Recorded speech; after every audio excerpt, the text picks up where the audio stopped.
It's supposed to hold up, and we're going to have baseball here in the Bronx. Yankees have taken the field, and Game 3 is about to begin. Let's take a look now as Sean Chacon warms up at the Red Sox starting lineup that he's going to face, and it's presented by Rico. Kevin Youkilis at first base will lead off. Mark Loretta, who has hurt the Yankees in this series. In fact, he's 5 for 10 against them. The second baseman will bat second. He has a 5-game hitting streak, hitting .500 during that time. David Ortiz, 4 for 4 yesterday. He'll DH and bat third. Right behind him, cleaning up the left fielder, Manny Ramirez. Trot Nixon's in right field batting 5th. Mike Lowell at third base will bat 6th. After him, Willie Mopena in center. Doug Mirabelli, the personal catcher for Tim Wakefield. He'll bat 8th, and batting 9th and playing shortstop is Alex Gonzalez. And that lineup will face Sean Chacon, his 8th game, but 2 of those have been in relief. His record 4-1, a hit per inning. Not really a power pitcher, not a lot of strikeouts, 14 walks. He's just given up 3 home runs.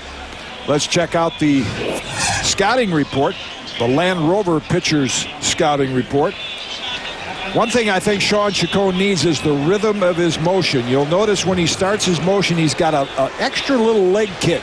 And when he gets in that rhythm, he seems to work faster and be more effective. Mentioned his last 3 starts have been excellent, at least 6 innings, only 1 earned run. And I think he has to have control of that curve and changeup to be effective. While Chacon is ready, Kevin Youkilis digs in. The Yankees have held him in check. 0 for 9 so far in the first 2 games. And the right-hander deals. Pitch is low, and we're underway.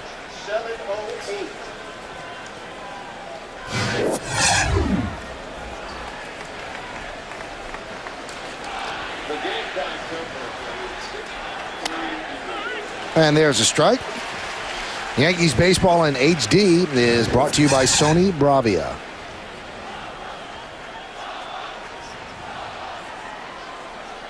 Another big crowd here at the stadium. A sellout, the 1-1. Gets past Posada. And the count 2-1. You know, I was talking to Youkilis on the field today before the game, and he said, you know, I feel terrible. I'm not getting any hits. I'm 0 for 9 or whatever it is. But if you ask the Yankee pitchers, I mean, this guy's battled every at bat. He sees pitches. He does a lot of good things, whether he's getting hits or not. He does see pitches, that's for sure. And now he's seen 4 as the count goes to 3-1. He's averaged 4.65 pitches per plate appearance when leading off the first inning. And only Johnny Damon and Corey Sullivan are higher. Count 3-2. Yankees baseball is broadcast in Spanish. It's available by hitting the SAP button on your television. And SAP is brought to you by the all-new 2007 Toyota Camry. Youkilis has a .415 on-base percentage. That's 9th best in this league. And Chacon deals the 3-2. Hit sharply to short. Backhanded by Jeter. He knocks it down, picks it up, fires, not in time. That'll be an E6 to start off the game.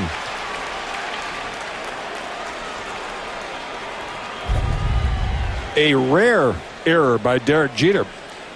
You see him kind of look the ball into the glove, but he closed it before he had command of the ball. He'd only hopped a short distance away, but no chance to get Youkilis after the bobble.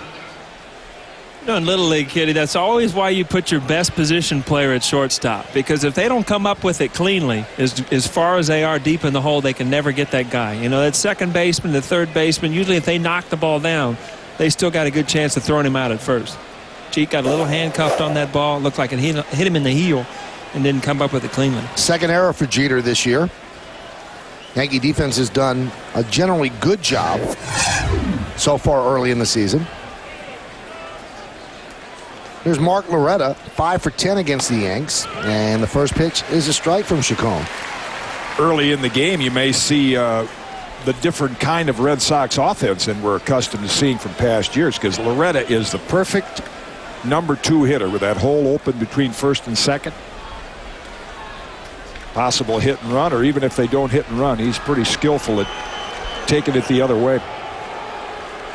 Putting bone around the thumb called the navicular bone, and that can be and that's what happens. See, the way we get news up here in a hurry is they'll send them for x-rays, and we'll get updates just as quickly as we can. I tell you, Over my career, I was on the disabled list twice long, and it was both times diving for balls, and it wasn't my wrist. It ended up being my thumb, and it's because your thumb is locked in that glove, and it doesn't allow it to move, and you get what is actually called gamekeeper's thumb, and it's the little tendon in your thumb, and it just detaches from the bone, and it just, you lose the strength in your thumb, and well, you know, I'm not saying that's it, and I hope it's not it because it's a long way back, but hopefully you're right, Kitty, and it's just some kind of sprain or something. Well, Bernie Williams will take over in right, and Bubba Crosby will move from right to left. And the last thing the Yankees need to do is lose another outfielder. Remember, they've already lost Gary Sheffield. He's on the 15-day DL with a left wrist problem. And Matsui was leaving the ball field with Gene Monahan holding his left hand as well. So now the only backup outfielder for the Yankees at this point is the rookie Melky Cabrera. And as Kim Jones pointed out on the pregame show, Melky is going to be the regular right fielder, but you don't want to throw him in against a knuckleballer. He's probably never seen one. It's a tough call because, I mean, he came out in last night's game, you know, after his first night, he made the air. Everybody knows the air. But he came out, had some good at-bats last night. All of a sudden you have some confidence. You know, why throw him out against a kind of a quirky pitch you've probably never hit against in the minor leagues, being a knuckleball? Here's David Ortiz, and the crowd reacts accordingly. He was 4 for 4 last night. First and second, nobody out. And there's a strike.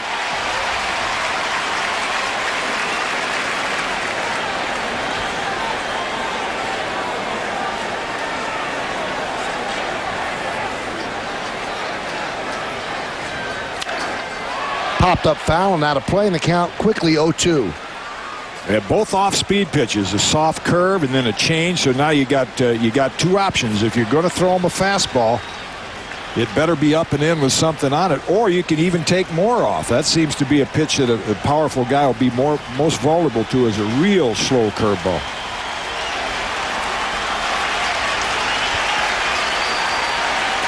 The 0-2 bounces that up there. Nice play by Posada.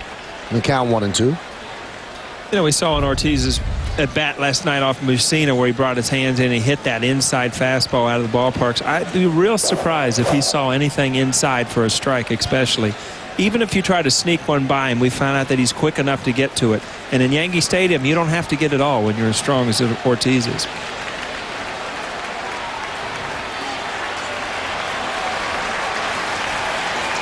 Ortiz 8 for 12 against the Yankees so far this season. 2 homers and 6 ribbies.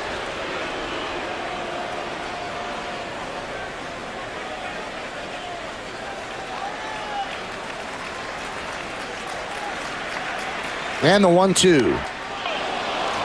Count levels at 2-2.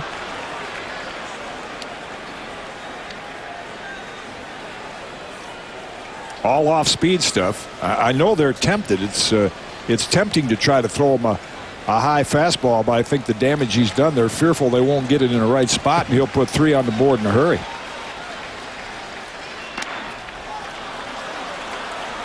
That was a fastball, but he bounced it. Kitty, you brought up a point that pitchers you see a lot happen, and it almost goes to the point where you're so afraid of making a mistake to a great hitter. Obviously, they're good hitters, so you don't want to make mistakes, but you actually you tighten up a little bit, and you end up throwing the ball out over the middle of the plate. See if they send the runners on 3-2. They do not, and it looks like they will finally retire Ortiz. Crosby's there. He makes the play. Youkilis tags, but just to draw the throw. So David Ortiz is out. 1 away. Well, the Yankees might want to keep this and I guess show it to every pitcher. They finally got him out. Here's a nice curveball. Drops over the outside corner. Now change up. 0-2. Now, like Paul said, you want to make that perfect pitch. You probably grip it a little tight. Great discipline laying off that one. That's not close. And then they finally got him on a little turnover sinker. Wasn't really a blazing fastball. And when hitters are hot, you love to get them out in front off that front foot to at least take some of their power away. Now they have to be careful with the breaking ball to this batter, Manny Ramirez, because he feasts on off-speed pitches. We'll see how they go against him. First and second now with 1 out.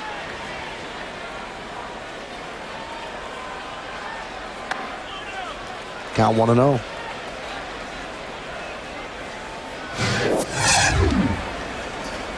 Manny has a 5-game hitting streak. He's 7 for 16 during the streak.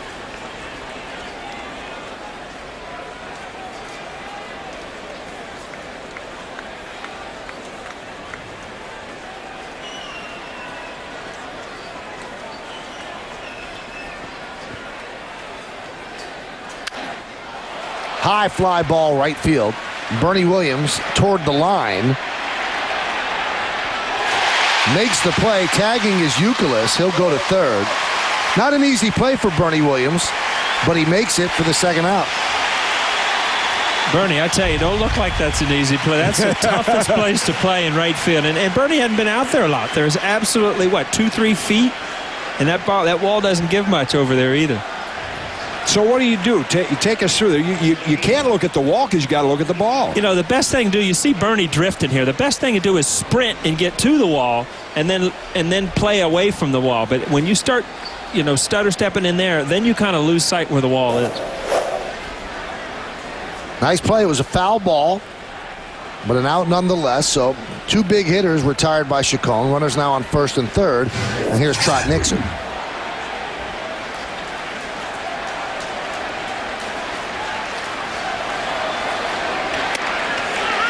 And there's a strike. Home plate umpire is Greg Gibson.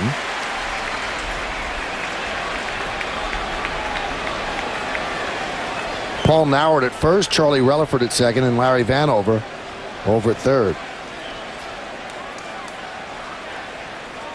The 0-1. 1-1.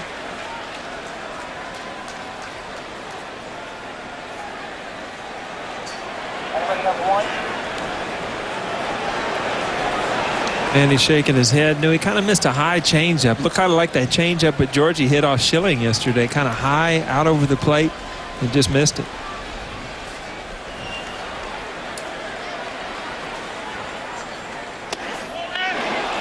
I guess they get upset when those two actually make out in the same inning. Well, right there again, it's just kind of sitting out right over the middle of the plate. And guys like Ramirez just right there can't believe it. Don't miss that pitch very often, especially with men in scoring position.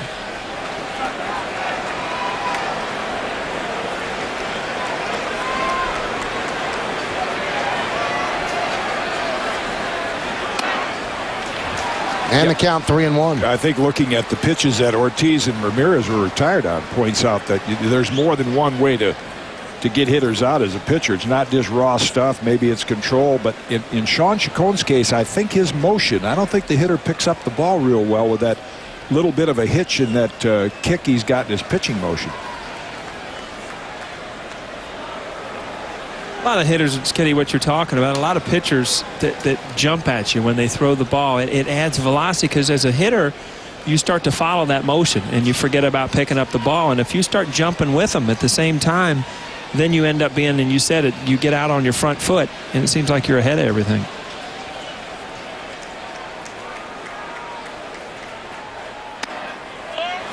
And Nixon walks, that loads the bases.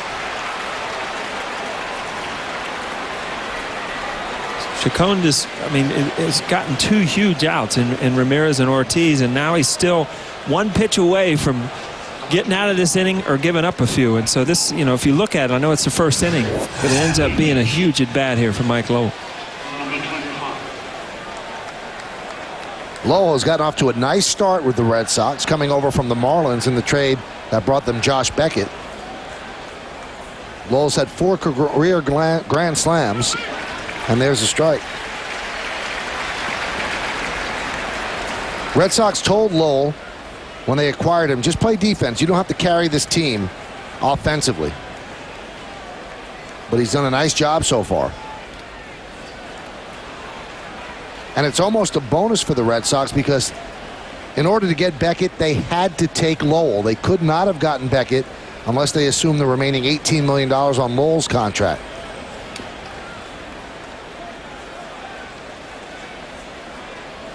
They knew they were getting a good defensive player. What he's done offensively, again, a bonus. The 1-1.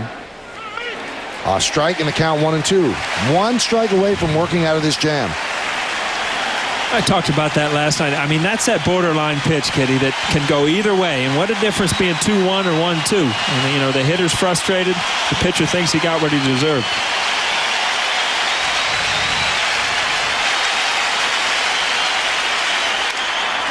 Driven the other way, but that'll slice foul into the seats.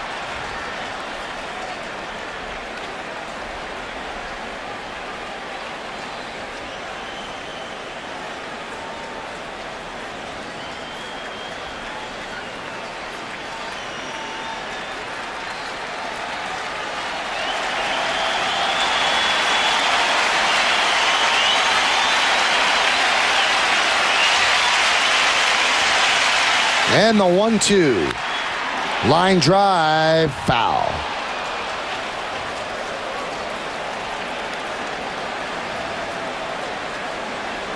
A lot of pitchers, Kitty, you'll know, when they get in trouble, they seem to go harder and harder and harder and end up making mistakes. And if you watch Chacon, the way he's pitched this inning, even to Ramirez and Ortiz, hasn't changed anything he does with any other hitter. Off-speed stuff, curveball, changeup.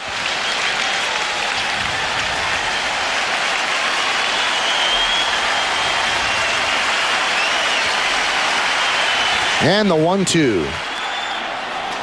2-2. You get in a jam like this, and the catcher will come out and say, go hard, go hard. Well, going hard sometimes is taking a whole lot off. And that's what Sean has done so far. We really haven't seen him try to elevate the fastball. And just about every pitch has been an off-speed pitch. This will be the 28th pitch of the inning for Chacon. High fly ball, right center. Bernie Williams is there.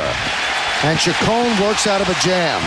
No runs, a hit, one error, and the bases are left loaded. But a costly inning for the Yankees. Hideki Matsui tries to make the play on the Mark Loretta line drive. The left wrist goes back, and he heads into the clubhouse with Gene Monahan. Not a good sight. Yankees coming to bat.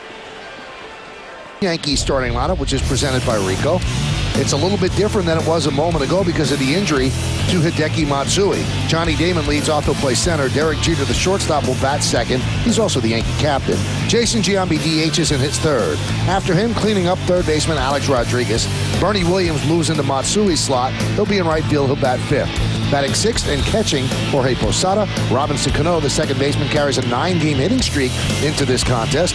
Miguel Cairo gets started first base, and Bubba Crosby, who started in right, moves to left, still batting ninth.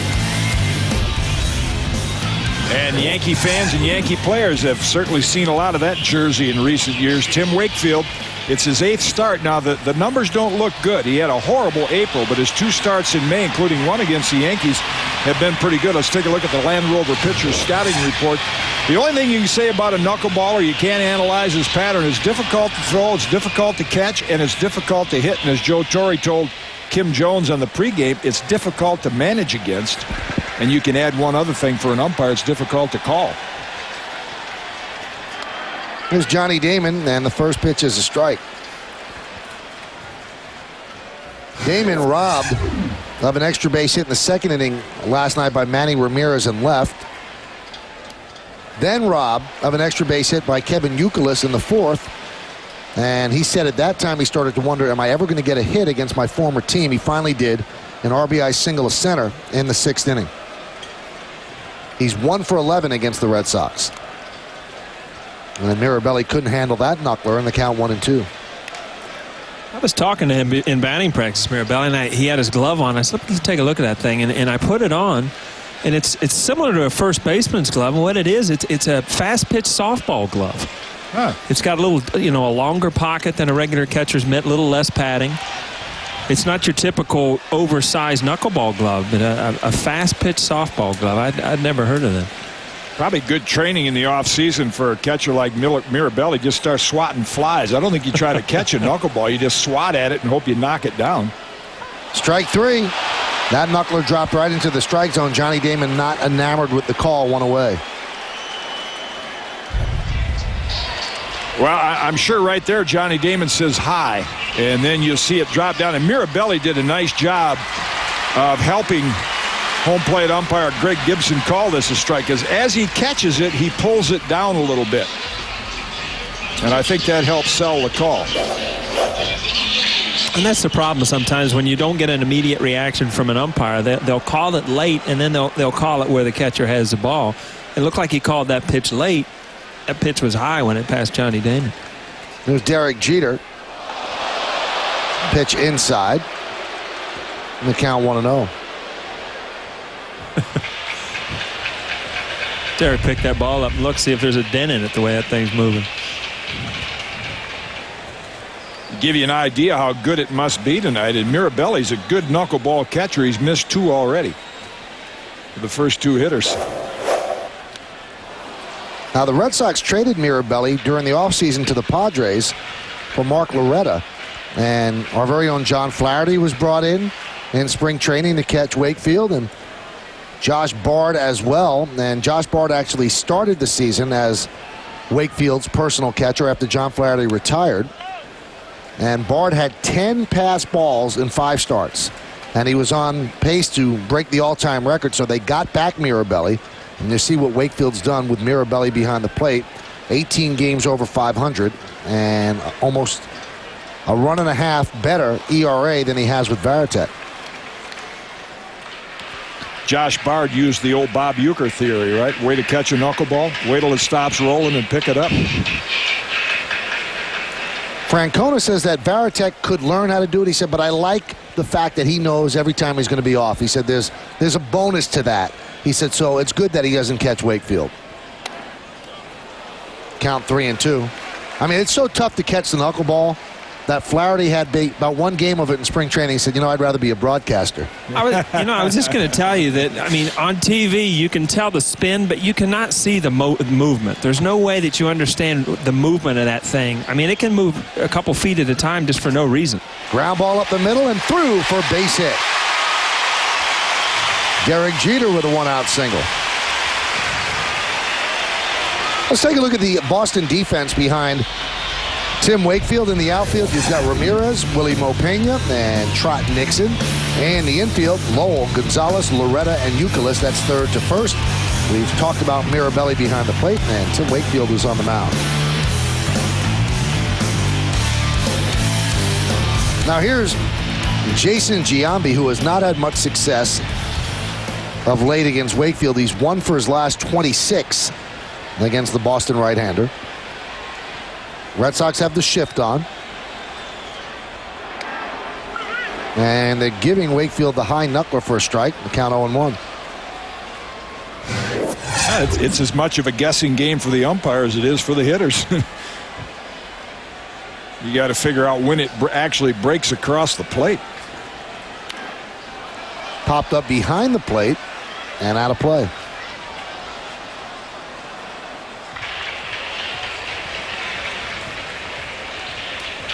This is the only time I mean, when you go up to face Wakefield, you basically know the velocity.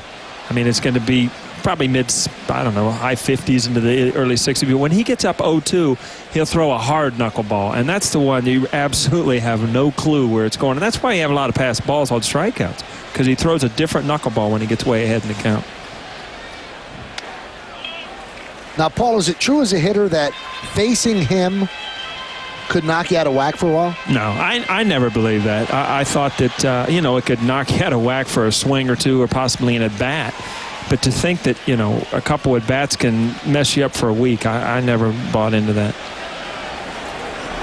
Runner goes. High drive, center field. Pena back. Stops on a dime, now comes in. That was a knuckleball out there for the second out as Jeter goes back. I tell you, Willie Mopena has made some good plays in this series, but like I said, in Cincinnati, he was not known as one of your better outfielders, and now you've got him in center field. Yeah. With Coco Crispian hurt. And Yankee Stadium center field is not one of the easiest place to play just because it's big. I mean, gaps are big. There's just a lot of room to cover out there. It's almost like he ran into an invisible wall and then bounced back.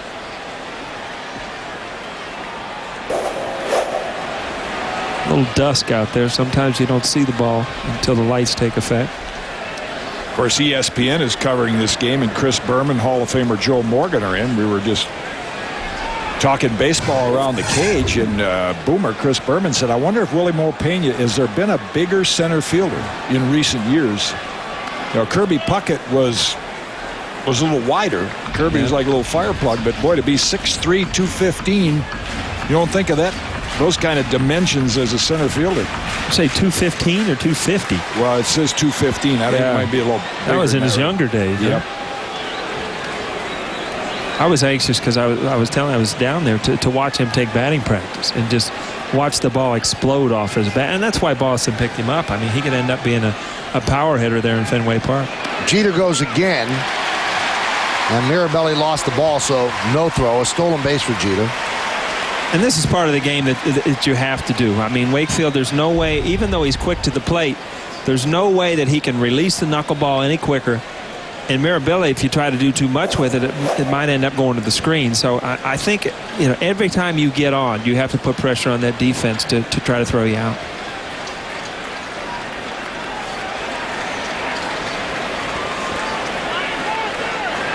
Time is called by A-Rod. You saw Derek kind of jockey off second, and one of the things they say, don't steal third base with 2 out, but it's a little more important to get to third against Wakefield with 2 out, because there could be a pass ball or a wild pitch. You pick up a cheap run.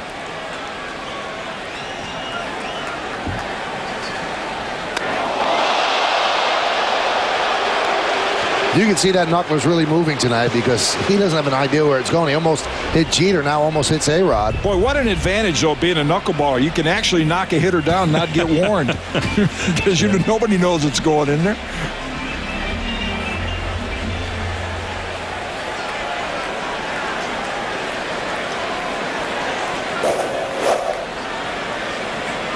The 3-0. And Alex Rodriguez walks.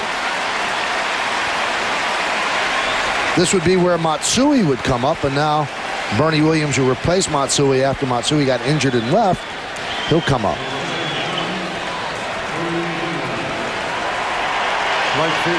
This is what usually happens in baseball too, Kitty. I mean, you get a night off, you think, all right, I'm just going to sit here and watch a game and kind of recharge a little bit. All of a sudden, the first inning, you're in right field where you're uncomfortable. You get a tough play down the line, you make that, and then you step to the plate with 2 outs. And a man in scoring position in your first at bat. Bernie sometimes bats right-handed against Wakefield. He goes left-handed. Both Yankee runners go, and Mirabelli just can't hold on to the ball. So another stolen base for Jeter and a stolen base for Rodriguez. Double steal. Well, check out the movement. I mean, we're talking about a knuckleball catcher that catches these as well as anybody. And you see in the first inning, there have been at least 4 or 5 that have gotten away from it. So Wakefield definitely has that thing dancing tonight.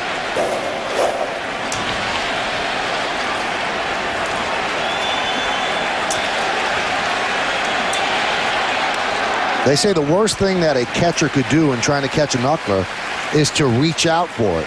They say just let it dance, dance, dance, and hit your glove. And I've read some stories about catchers that have caught the knuckleball, and they said at the end of the game, you're so stressed out. You're so tense because every ball, you just don't know if you're going to catch it or not. Like that, but not far enough away for Jeter to advance. Is that it's going to be one of those night looks. I'll tell you what, he's got I'm sure John Flaherty would say the same thing. Mirabelli's got a good attitude about it, and that's probably half the battle. He's not going to get frustrated. He's say, hey, nobody else can do any better than this with that thing bouncing around.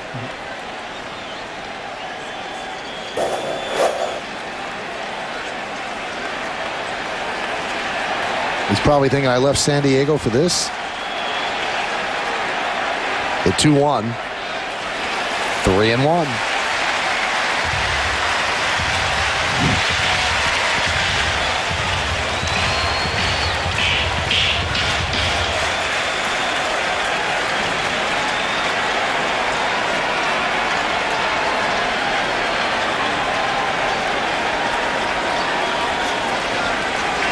And some trick pitchers will, 3-1, try to sneak a fastball. Wakefield's not any way going to try to sneak a fastball in a big situation. As long as you got a base open, you got to stick with your knuckleball.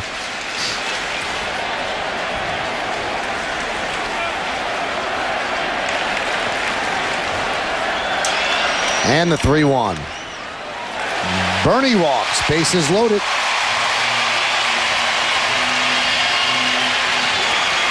Red Sox not happy with those last two calls. They got a couple calls on the high pitch, but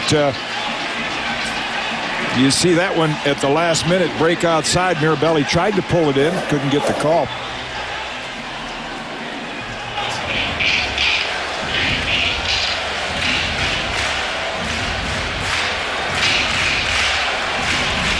Baratek yelling for someone's attention. I think he said Dougie, which would be he's calling, he's hollering at Mirabelli, get his attention.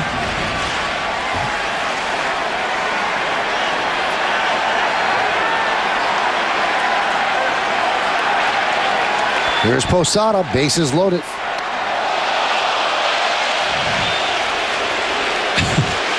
You know, the funny thing, I looked at, if you haven't seen the Yankee game in a while, Georgie hadn't changed his style of hitting. I mean, he's got a completely different stance tonight. Keeps those hands down, kind of puts that bat back. He must have this stance and approach to hitting he just brings out for Wakefield. Now, this is interesting. Al Nipper's the pitching coach. Al didn't throw a knuckleball, so you go to the mound. You wonder, what are you going to tell Tim Wakefield? You know, grip it a little tighter, dig your fingernails in more. But maybe he can see something in his, in his motion that he's rushing it or something from the side. Yankees have not had much success this year. Bases loaded and 2 outs. They're 2 for 20.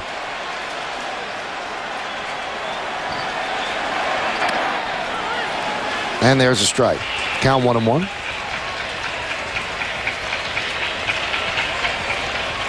Good numbers with the bases loaded, 7 grand slams. Jeter's on third, Alex Rodriguez at second, and Bernie Williams at first. Count 2-1. It almost seems that if the hitters had the mindset, there's no way that he's going to throw 3 strikes before he throws 4 balls, that they'd all get walks. It's moving so much tonight. Yeah, as soon as you do that, I don't know what it is about this game. As soon as you do that, you walk up there and you're 0-2. It just doesn't make sense. There's a strike and the count 2-2. I think the umpire forgot to count there. Looks like he was ready to ring him up there. Oh, he's boy, Greg Gibson. He's seen a lot of pitches already this inning. It looks like he's ready to step away and really. This is a strike. Right back up the middle and through for a base hit. Jeter scores. Here comes Alex Rodriguez. He'll score. It's a big 2-run single for Jorge Posada, and the Yankees jump out to a 2-0 lead.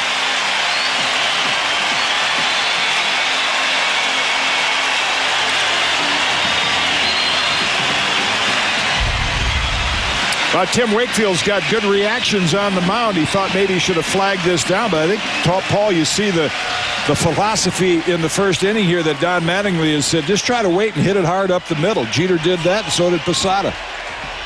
Especially with men on base. I mean, single with bases loaded, drives in 2. I mean, that's your approach to hitting. And Georgie, over the years, hasn't had too much success off a knuckleball. You can tell by his different stance tonight, but that's a perfect job of hitting. 2 outs, drive the ball right up the middle. There's Robinson Cano, and the pitch is high. Cano's had good numbers against the Red Sox so far this year. 3 games, 5 for 11. And against Wakefield, he's 5 for 15 with a home run and 2 doubles.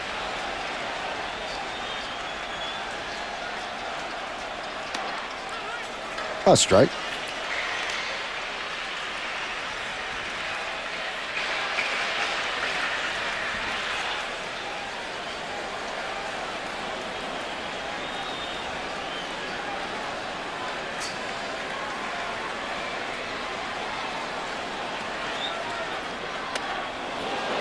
Count 1-2. You know, you don't see Cano swing very often and miss a ball by a foot. But that ball didn't come down. That ball stayed above his bat. And that's where you just got to step out and think, the next one can't move that much. So I'll just stay with your same approach. Try to hit it up the middle. Strike 3, Cano down looking. But an eventful inning for the Yankees. They scored 2 runs, 2 hits, 3 stolen bases, 2 walks, and 2 left. At the end of 1, 2-0 Yanks. Into town for 3 games. Tomorrow night, it's on My 9, a 7 o'clock start. Barry Zito will start that game Saturday and Sunday at 1. But our batting practice show at 12, pregame at 12:30. Both of those games on Yes. Willie Mopena against Sean Chacon.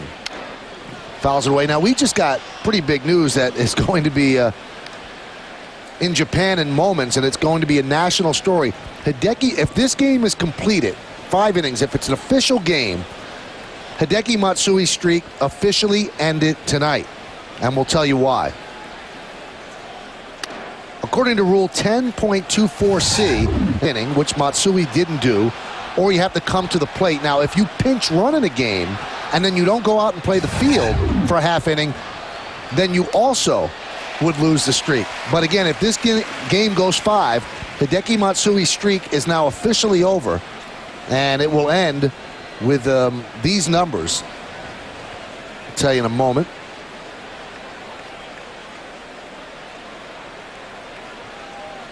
The 1-2. 1,768 consecutive professional games. So it would end tonight 1250 with the Yomiuri Giants and 518 with the Yankees. There it is right there, and the streak is now officially over, and that is something that will reverberate throughout Japan. They take a lot of pride in that streak. So did Matsui, and because he didn't play a full half inning, it's over. I think the Yankees and Hideki himself a little more concerned about the extent of the injury than the streak, obviously, but nevertheless, it'll be a big story. Willie Mopena works a walk. Boy, that first inning with the bases loaded for both teams. It's funny, coming into the stadium tonight, the buzz was, I don't think there'll be much baseball this weekend because now the Baltimore game's already postponed. The prospects are rain coming at about midnight and continuing through the weekend, and I facetiously said, well, we'll be in about the 6th inning. But the way the first inning went might be true. It might be. Hideki's streak might still be there.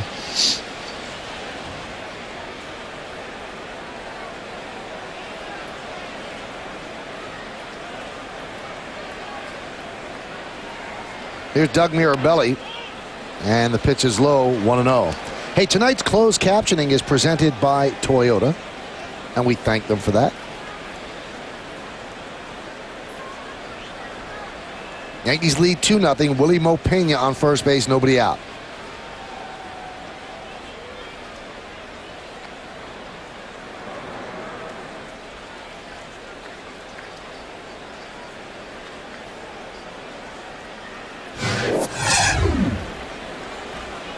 Has not hit well yet with the Padres and the Red Sox.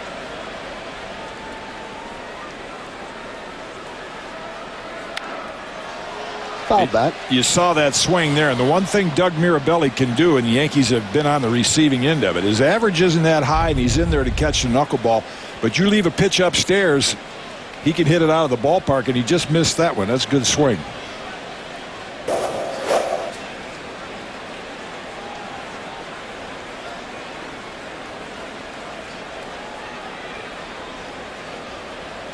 The 1-1. There's a strike. Now, we told you about Josh Bard with the 2 pass balls per game, 10 pass balls in all in 5 games. And Terry Francona said, we felt that Josh Bard would be able to learn how to catch the knuckleball and he would get better. He said, but in this market where everybody was fixating on catching Wakefield, and why didn't we have Mirabelli? We thought it was best just to get Mirabelli back when he became available. So if the Red Sox happen to play in Kansas City, where the pressure and the media attention would not be so strong, Josh Bard might still be here, but they just didn't want to take that chance.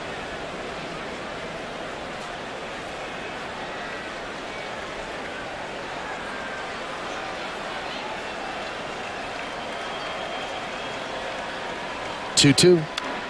Foul back. Actually, the Red Sox got a win-win out of that. They traded Mirabelli for Loretta.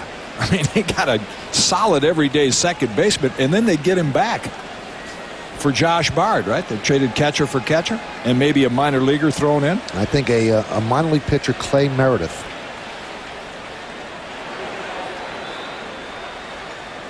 Two-two. Just missed inside. Count full.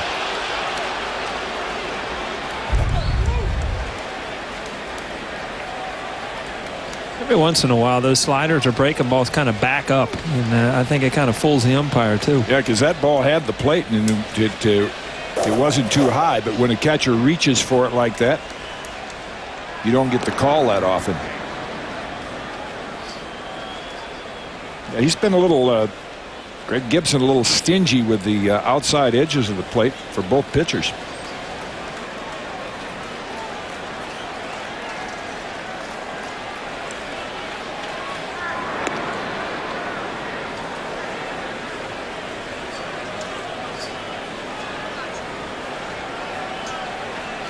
On deck is Alex Gonzalez.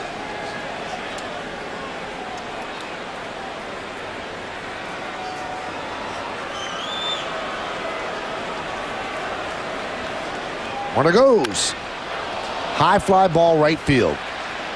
Bernie Williams. One out. Pena heads back.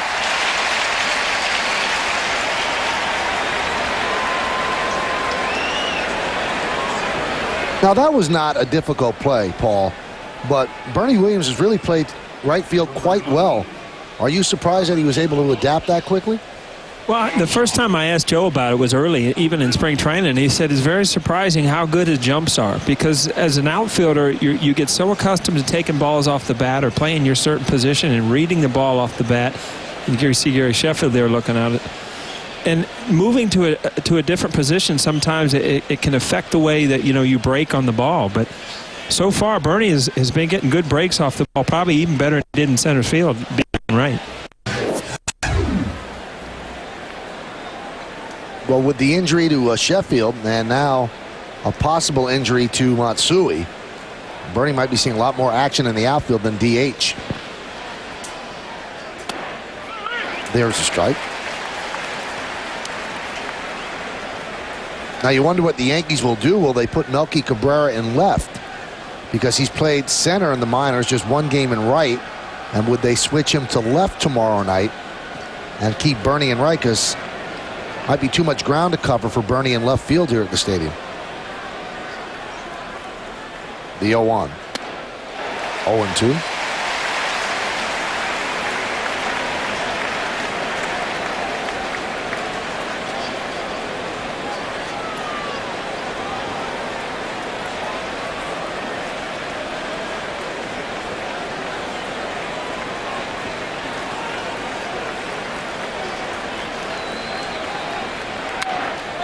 Popped up. Cairo. 2 outs. Now, years ago, the changeup, they said you change up, you change of pace. You change the pace off the fastball, and primarily it was thrown, as you see Cairo right near the stands. It was thrown when it was a 2-0 count, and you expect the hitter to take a big swing, so you took a lot off. But now you're seeing that pitchers like Sean Chacon, the changeup is their out pitch. There's a 2-strike count, and he takes even more off than he did on the other pitches, and he gets Alex Gonzalez out front. As we said in the scouting report, if he's got the touch and feel of that curve and changeup, he can be very effective. Here's Youkilis, who reached on an E6 in the first. Pitches upstairs, 1-0.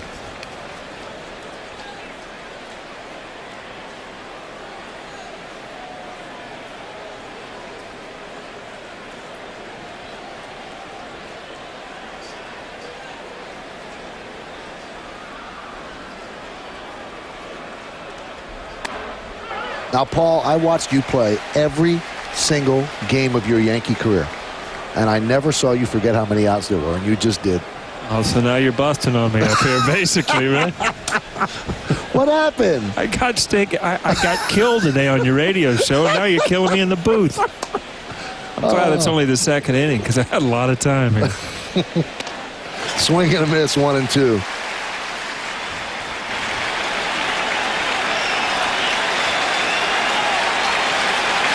Two outs, runner on first base.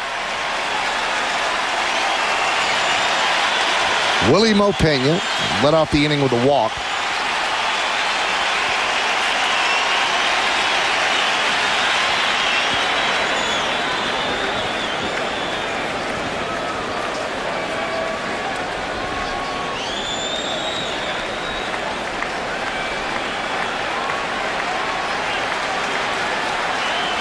Not even out of the top of the second. This game coming up on an hour long.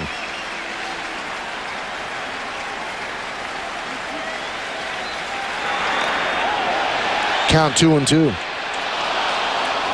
I'll tell you, he's had a good night already, and we're just in the top of the second, and that's Posada. He's had to block a lot of balls. He was back in the first inning when the Red Sox had him loaded. Jorge's he's had to move around back there. Gary Tuck was still here. Boy, he'd be giving him high marks.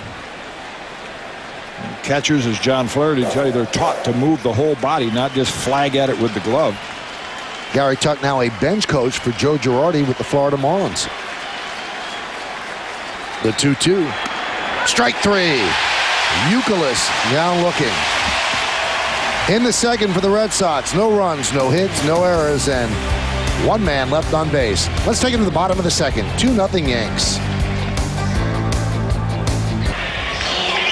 Well, that Yankee pitcher did a pretty good job against these Red Sox. Now this Yankee pitcher will try to do a good job against the A's. Here's a look at tomorrow's starting pitchers. Brought to you by Verizon Online DSL. Barry Zito, just 2-2 with his stuff. It's kind of odd that he's a 500 pitcher, 4.07. Chin-Ming Wang, 2-1, 4.83. The coverage begins at 7 o'clock on May 9. And the pitch to Cairo is a strike. 2-0 Yankees. We're in the bottom of the second.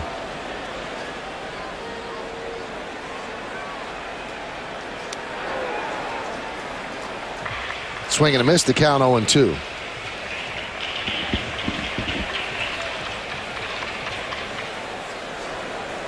Cairo hitless in his last 9 at-bats. And he could not hold up there and strikes out. Not sure if that foul tipped or not, or if it was a called third strike. We'll have to take a look.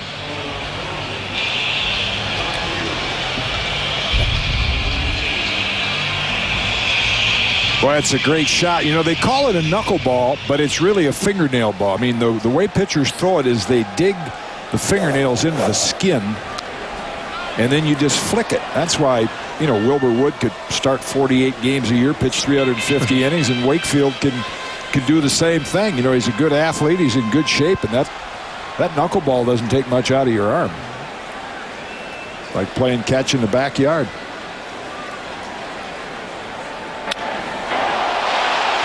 Driven to right field. Nixon back. He's on the track. He's at the wall. Leaps. Can't make the play. And it caroms back into right field. Bubba Crosby hustling will have a stand-up triple. Just missed a home run.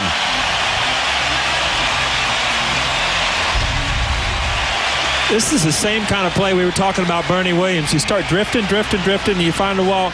If you get to the wall, that ball went pretty high off. He probably didn't have a chance. But if you get to the wall immediately, you got a better chance of timing it and catching it.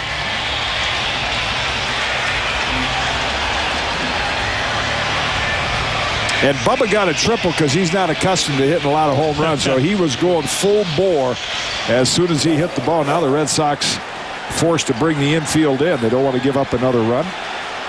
Bubba's second career triple. Here's Damon. And the pitch is low.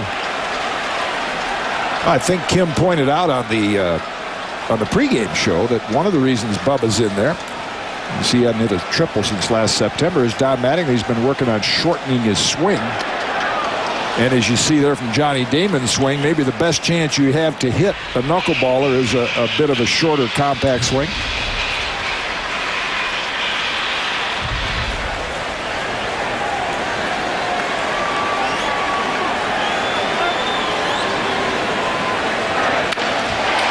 Oh, what a play by Youkilis. Second out of the inning, taking an RBI away from Damon. That was some play by the Boston first baseman. Damon's got to feel snake bit. I mean, he hit a bullet last night, too. Youkilis has made a couple of good plays over there. He was originally a third baseman, so you know he's a good fielder. Filling in over at first with Lowell at third. He's made a tremendous play there.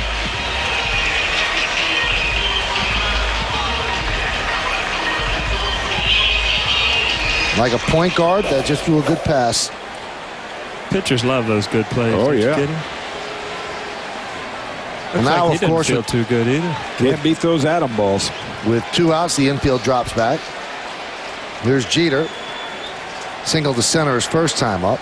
Knuckleball outside.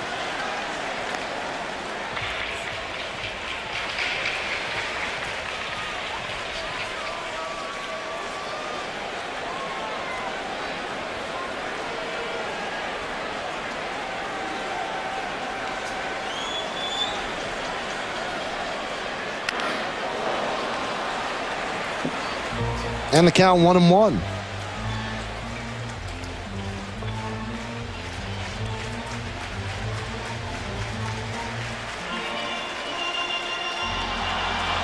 Yeah, that line drive drops Johnny Damon's percentage down, but he has been the Yankees' best in those situations. Man, at third with less than 2 out. 9 for 11 until that at bat. And should be 10 for 12 as hard as he hit it. The American level, what do you think the major league average is? 50, 60%? Yeah, in the 60s. I remember talking to one of your old managers, Lou Piniella, about how the year would go. He said, if I get a team that can get that man in from third with less than 2 out, we can win the pennant with decent pitching. But that's a situation. That's why team batting average and things like that are so overrated, because it's those situations, man on third, 1 out. And the teams you played on in the 90s were the best at doing that from a Yankee standpoint.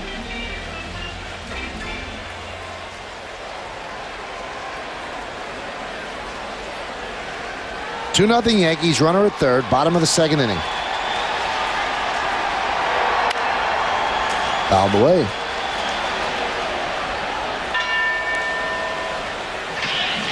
See Derek, I mean, it looks like he's taken a couple big hacks, and that's the big thing with the knuckleballs. You have so much time that you almost end up swinging too hard. It's almost like a softball swing where, you know, if you get a guy out there throwing your usual 93, 94 miles an hour, you know, it's just a reaction. It's a quick reaction to the ball. That knuckleball, you have a tendency to just get a big, long swing.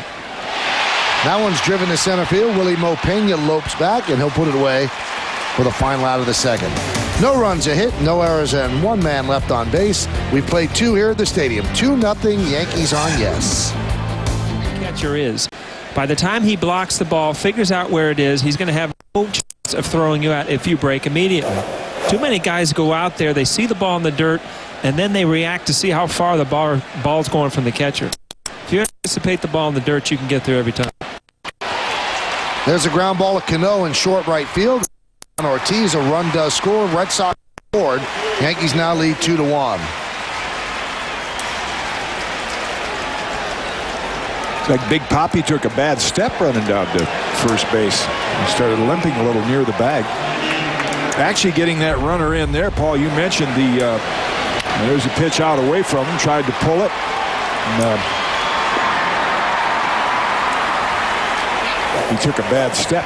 Actually, the Red Sox coming into this game only about 50% getting the runner in from third with less than 2 out, and they got it in this time. The Yankees, they got to be among the league leaders. They're 66%. I think that's well above the league average, but we'll get those numbers.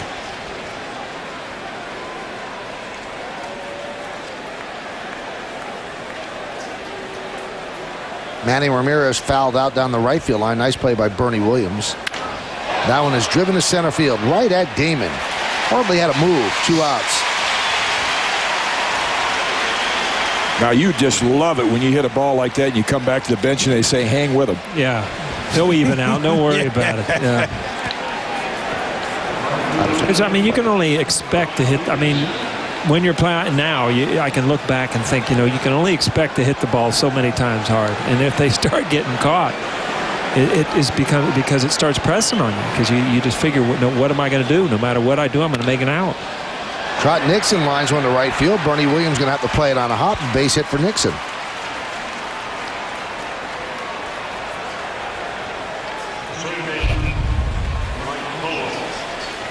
That's one of the last 2 hitters, 2 of the few hitters that really have centered the ball off Chacon. With his motion and change of speeds, he's been able to take it off the fat of the bat. That curve just stayed a little high.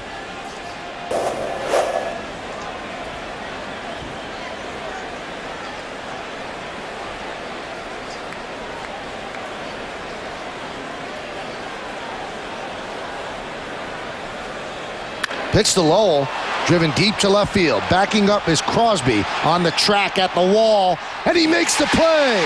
Took a home run away from Mike Lowell. Nice play by Bubba Crosby to end the inning and hold the Yankee lead. Bringing a little bit of a smile to Sean Chacon's face. Chacon watching the replay right now on the scoreboard. This is what he sees. He sees a home run turned into an out. 1 run, 2 hits, no errors, and 1 left. And with this the wall by Bubba Crosby. It's gone if the glove's not there. We go to the bottom of the third. A big smile for Chacon. 2-1 lead for the Yanks. Yankees up 2-1. Crowd still buzzing about the play by Bubba Crosby. There's a strike. Well, this is Bubba's time. You know, Michael, you've mentioned it, how disappointed he must have been when the Yankees got Johnny Damon, because he thought he was going to get some playing time, and he brings some energy to the lineup when he's there. You know, you hit a triple, but he'll drop down a bunt no matter where he play. I mean, he just timed this perfectly. Got right back to the wall. I'll tell you one thing. I know it's Mike Lowell right now is standing out there thinking, why did I not hit that at home? You know, if I hit that in Fenway Park, it's over the Sitco sign out there, and I'm jogging around the bases. Again, if you get back to the wall, you got a lot better chance of you know, just timing your jump a lot easier.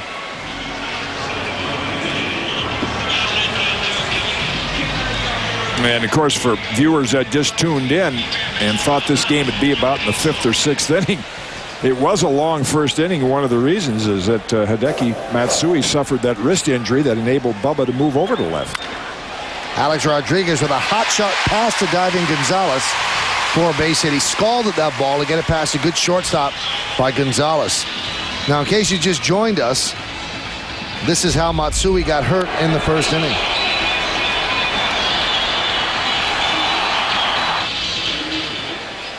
Yeah, you can see the reaction on his face immediately.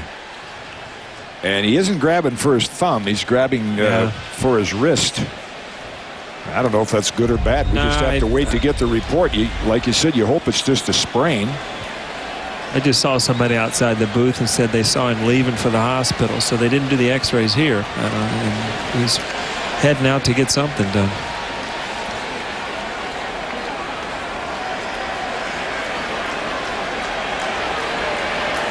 Now, speaking of the hospital, we had word earlier that Curt Schilling had left the ballpark to go to the hospital right before the game. And now we find out that he's back, and he was treated for a, quote, non-baseball injury. And that's about as specific as we've heard. Yeah, I saw him in the tunnel just prior to the game, walking in, I think, from the hospital. Said, how you doing? He said, just my ego's bruised a little. He was referring to last night's game, but he certainly didn't show any signs of any kind of physical ailment walking through there. You can go to the hospital for that, can you? Bruised ego? Not that I know of. I'd be living there. That one is punched out into left center field. Manny Ramirez on the run. Wow. And Alex Rodriguez has to hustle back to first. Yeah, Manny, if Manny's paying a little closer attention, he could have taken a shot at first base there. Alex had strayed almost all the way to second base, and he just casually tosses it back in. Gave Alex plenty of time to get back to first base.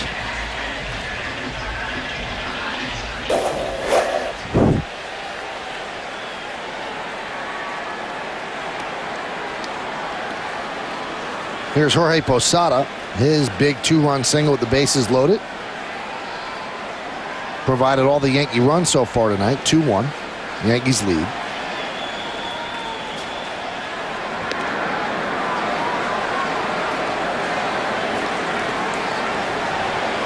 To figure out what Georgie's doing with this stance, it's I'm telling you, it's a different way that he's holding the bat against Wakefield. Yeah, he's done that against him, where he just cradles the bat. Remember Mickey Tettleton?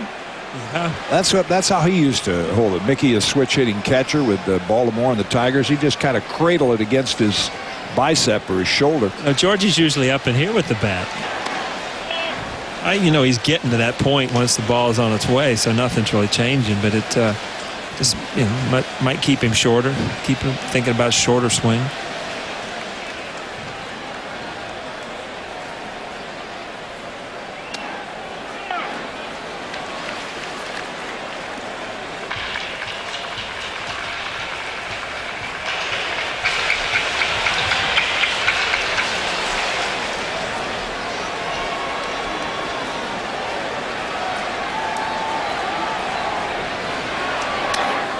You know, that stance is somewhat Mattingly-esque, because Mattingly would kind of lazily wave the bat back before he'd bring it into hitting position.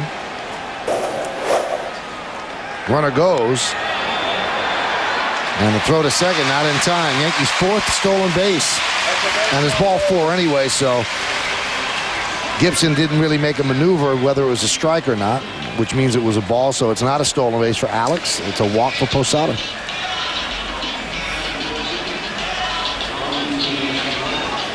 In Boston, if you think about it, they're getting what they need out of Wakefield. I mean, he's not your number 1 starter. He's not your number 2. I mean, he's a guy that's going to give up runs, but he's going to give you a lot of innings. He's going to get in trouble a lot with that knuckleball, but he's going to get out of trouble a lot with that knuckleball. So he's the kind of guy that if he can keep you in the game and, you have a decent game offensively, you can run away here with a win.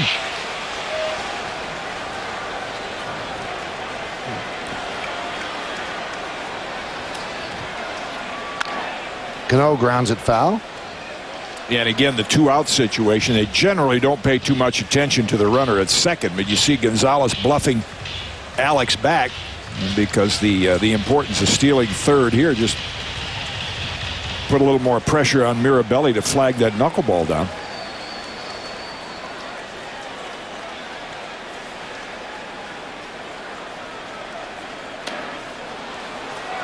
Count 0-2. Well, he has got consistent velocity. The knuckleball is either 68 or 69 all night long. Never less, never more. We talked about it. He'll throw the real hard one 0-2 right here. And I'll be real surprised that if this one isn't off your 69 or whatever, 67. I'll make a bet with you here, Michael. I bet you it's the same. We'll see. 69? You're cheating.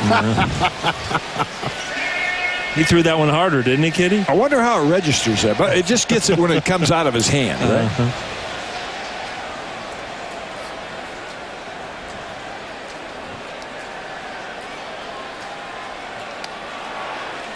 So much attention paid to the speed gun these days, and there's 2 kinds. There's the jugs gun, and that registers the speed when it comes out of the pitcher's hand. Then they have a gun called the ray gun, and that registers it down around home plate, and it always loses about 3 to 5 miles an hour.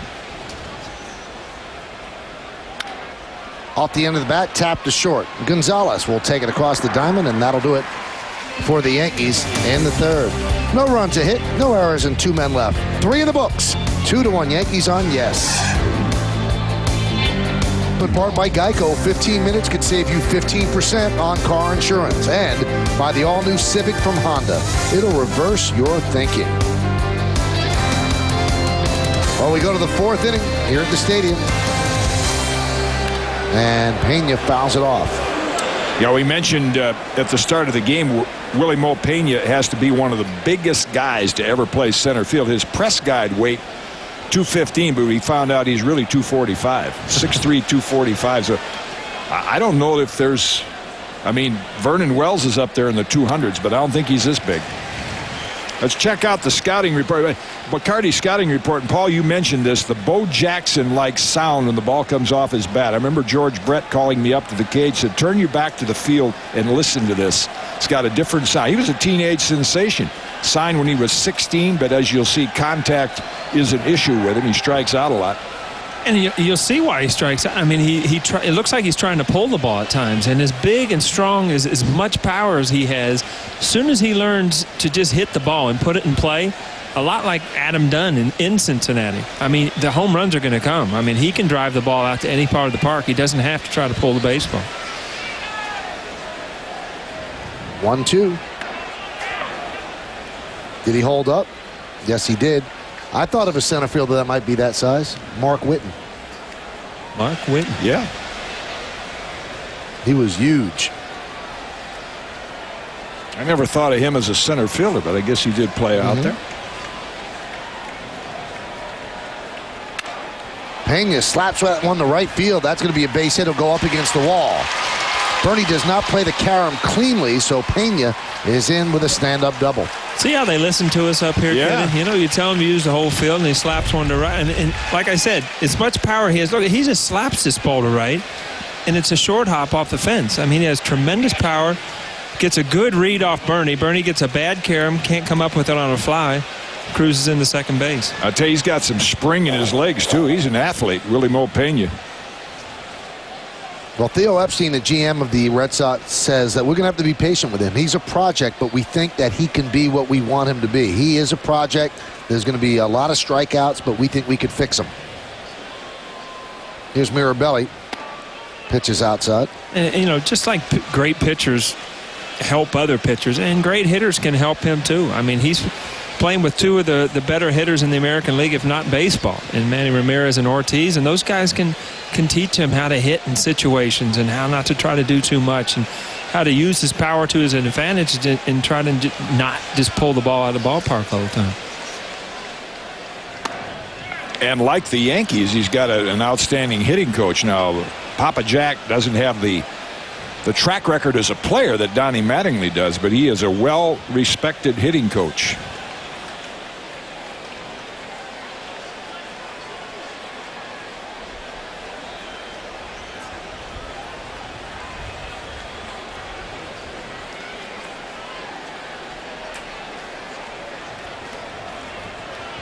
And the 2-0.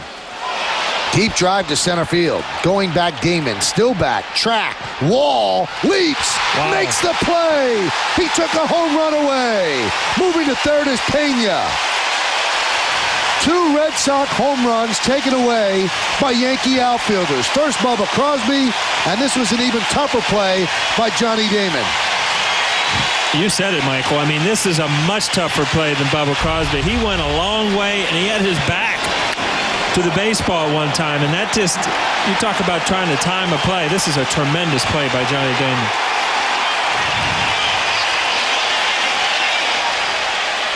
If Johnny Damon and Bubba Crosby want to go out for dinner tonight, I know who's buying. That's right. Boy, Sean Chacon would be happy to pay. These two guys have saved him 4 runs. I tell you what, Willie Mo did some pretty good base running. You have a tendency sometimes when you're on second base to assume it's over his head. He was close enough where he could get back to second base and tag up and get to third. Infield in. Pitch to Alex Gonzalez as low. He checks his swing. And Paul Nauert said he did not go.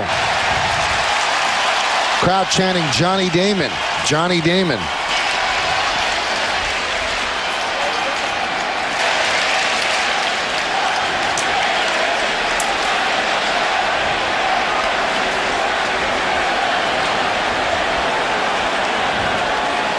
That hurt.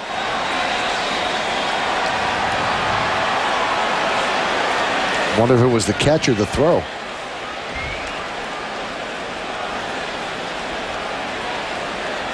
A 1-0. You know, a lot of the talk why Johnny Damon didn't sign back with the Red Sox, and you see him feel for that shoulder. I think one of the reasons is that he felt like he played hurt a lot last year. When you play center field like that, you're going to get banged up, and didn't think that maybe the Red Sox rewarded him quite enough for the effort he put in. These are the things, too. Again, he looked back at the wall, timed it right, and it doesn't look like much, but when you're playing something every single day, the little injuries and the bangs, I mean, the little shot to the neck or the shoulders, they don't have a tendency to come out tomorrow. It's going to be sore, but you play through it. And those are the little injuries that people don't realize that the players go through day in and day out. Popped up, shallow right. Tagging is Pena. Bernie makes the catch. Here's the throw. Pena holds up. Boy, Yankees getting some sparkling outfield defense tonight. Now, the first 3.5 innings, we've seen this situation come up a lot already. And the Yankees, the best in the league, getting a runner in from third with less than 2 out. They didn't do it tonight, even though Damon hit a line drive. And now the Red Sox, they're down there near the bottom, 51%. And again, these are such crucial at-bats to teams, is getting that runner in from third with less than 2 out, making a productive out.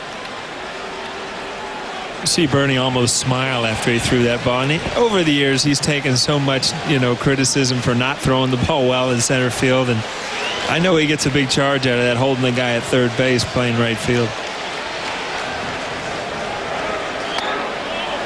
And the pitch is high to Youkilis. Times it well, stay behind so you can keep your momentum going to the plate. Bernie says, I like this. I don't have to throw it as far as I did in center field. I fooled everybody all those years. It's such an easy throw out there in right field. Down 2-0.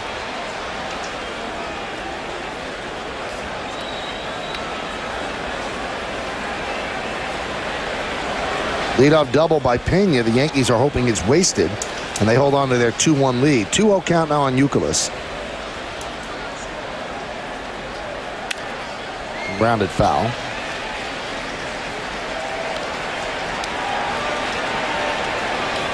Take a look at the Aflac trivia question. Top of the fourth inning. That's what we do. Aflac. What three Yankees have led the American League in doubles? We'll find out in the bottom of the inning. Another nice block by Posada. Two of those are obvious. I don't know what the third one would be. It's not current Yankees. It's all time. All time. Well, the Yankees lose Youkilis. They have to face Loretta, and Loretta is 7 for 12 against them in this series. 3-1. And they lose Youkilis. Well, Chacon's next pitch is going to be his 80th of the night. We're in the fourth inning. Ron Guidry wants to go out and talk with his right-hander. Gives us time to remind you this copyrighted telecast is presented by authority of the New York Yankees and may not be reproduced or retransmitted in any form, and the accounts and descriptions of this game may not be disseminated without the express written consent of the aforementioned New York Yankees. Well, Loretta, you see the pitch count on Chacon, is the one who hit the liner to left field where Matsui got hurt in the first, and then he doubled to right in the third. So Guidry has his say. We had Guidry on the batting practice show today, and he just flat out said before the playoff game against the Red Sox in '78, he said, I wasn't nervous at all. Just another game. He slept underneath the training table, didn't he? Yes, he Took a did. Nap. Nobody knew where he was.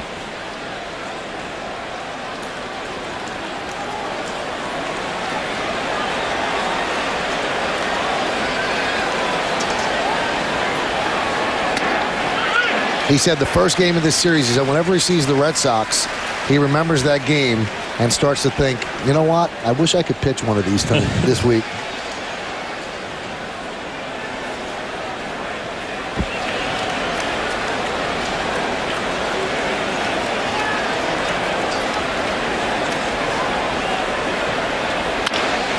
Grounded to third, foul ball. And the Red Sox third base coach, DeMarlo Hale, is not liking that call and talks it over with Larry Vanover. He must have thought it went over the bag. And we said last night with Larry Vanover behind the plate, he is very decisive. He doesn't back away from anything, and he's going to tell you why he called it like this. Let's see, did it come over the bag? If it goes over the bag, it took that one little side hop. Little break for the Yankees there that it hit the grass. Of course, if it didn't hit the grass, Alex may have been able to backhand it. It was still close, though. It was close to the corner of that bag. And again, when you have to make the call out there, you're 10 feet from it, behind it. You don't have the replay.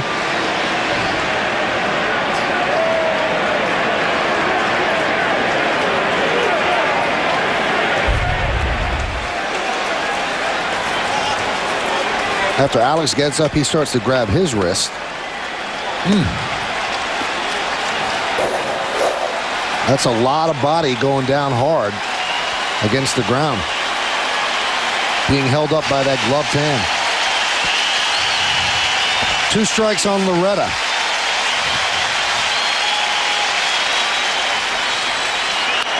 Right back up the middle. Knocked down by Chacon. And he gets out of the jam. His body happened to be in the right place. Well, the Yankee outfielders have helped Chacon. That time he helped himself. How about this play by Bubba Crosby, taking a home run away from Mike Lowell. And this one, Doug Mirabelli robbed of a home run by Damon. Congratulations is right. Cairo, Crosby, and Damon against Wakefield. Cairo, big healthy cut, 0-1. Strange game, this baseball. We were looking for the big pitchers duels the first two. Rather high scoring games. And now tonight, with all the base runners, you'd think this was about 8-7. Right? and it's 2-1. And not only Damon and Crosby, but Sean Chacon did well to knock that ball down, or Loretta would have had another hit and an RBI.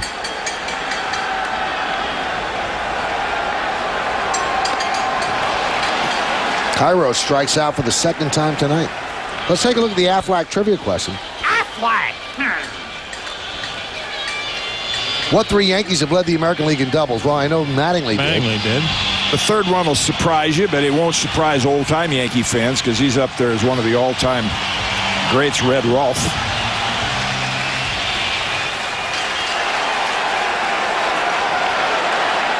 And two of those three went to Ivy League schools.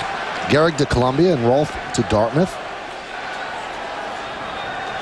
Donnie went to Evansville High School and he had scholarship offers, but he decided to sign with the Yankees. Donnie's middle son just signed a letter of intent to play baseball at the University of Tennessee. Really? Mm-hmm. And he also happens to be an excellent basketball player. And Bruce Pearl, the basketball coach at Tennessee, said, I really like him to play for me, too.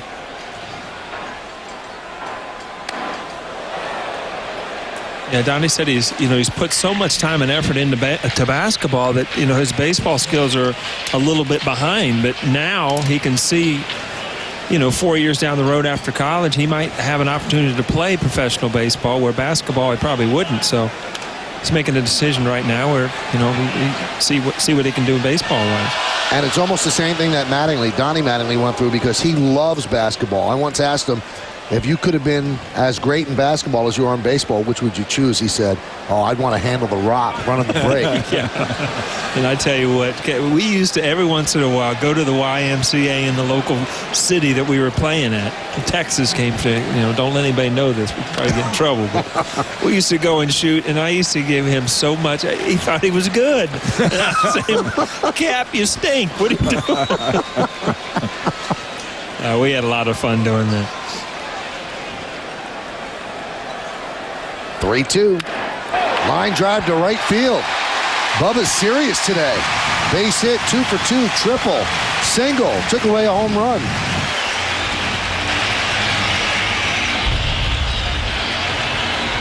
Boy, he had a nice swing. Wakefield threw a rare fastball to him the pitch before that, and he fouled it straight back. But again, I guess that short, compact swing's paying off.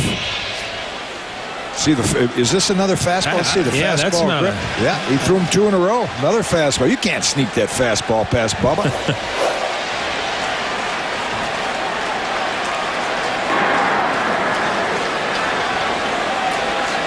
What do you think Wakefield threw? 6 or 7 fastballs a game, maybe 5. Yeah. Used to throw a big old curveball once in a while. He'll do that too. He might drop a curve in occasionally. It's the best knuckle. I remember facing Necro in spring training. I was almost anxious to see. Back then, I didn't know much about a knuckleball. You saw Wilbur Wood, you said? White Wilhelm. What was the best one you saw? I think Wilhelm has the reputation of having the best. Bubba goes. There's a strike, throw to second, not nearly in time. That is the Yankees' 4th stolen base of the night.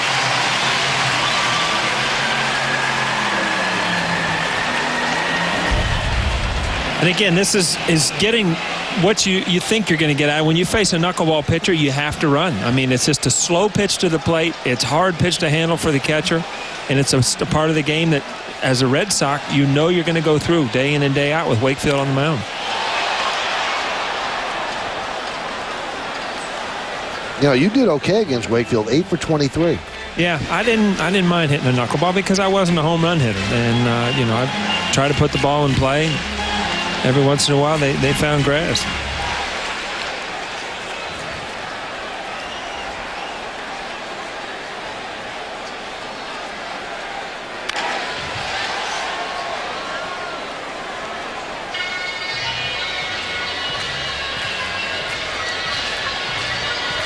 Damon today has struck out, and a beautiful play by Youkilis with the infield in and a runner at third.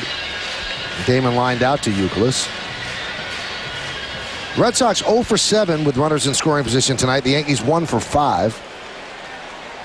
That's why it's 2-1 and not 6-4. The 1-2. High pop-up. Youkilis in foul territory. 2 outs. Hey, Yankee fans, the New York City Health Department reminds you that the nicotine patch is now available for eligible New York City residents. For more information, call 311. That increases the chances of Bubba trying to, there's 2 out now. Well, he'll still try to steal third base.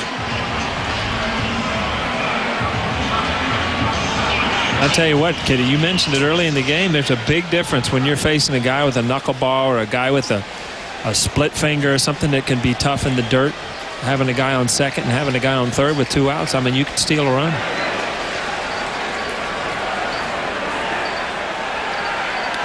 Pitch to Jeter's inside.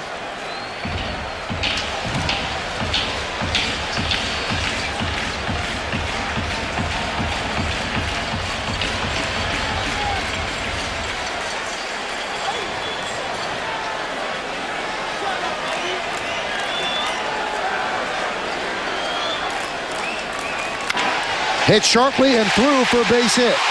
Bubba Crosby rounds third. He's coming home. Here's a throw from Ramirez. Not in time. Jeter goes to second on the throw. An RBI single for Jeter, who's now 7 for 16 with runners in scoring position and 2 outs. And the Yankees lead 3-1. You know, we tell you all the good things that Jeet does, and we tell you all the good things that Manny Ramirez does. But again, when this is a base hit, you got to know who's running. A ground ball, Bubba Crosby runs well. You don't have much of an opportunity to throw him out, and Derek gets to cruise into second base here. Those are the things that'll frustrate a manager about Manny. You got to hit the cutoff man here and keep Derek at first. So you see Derek keeping his eyes on the throw right there. Takes advantage of it.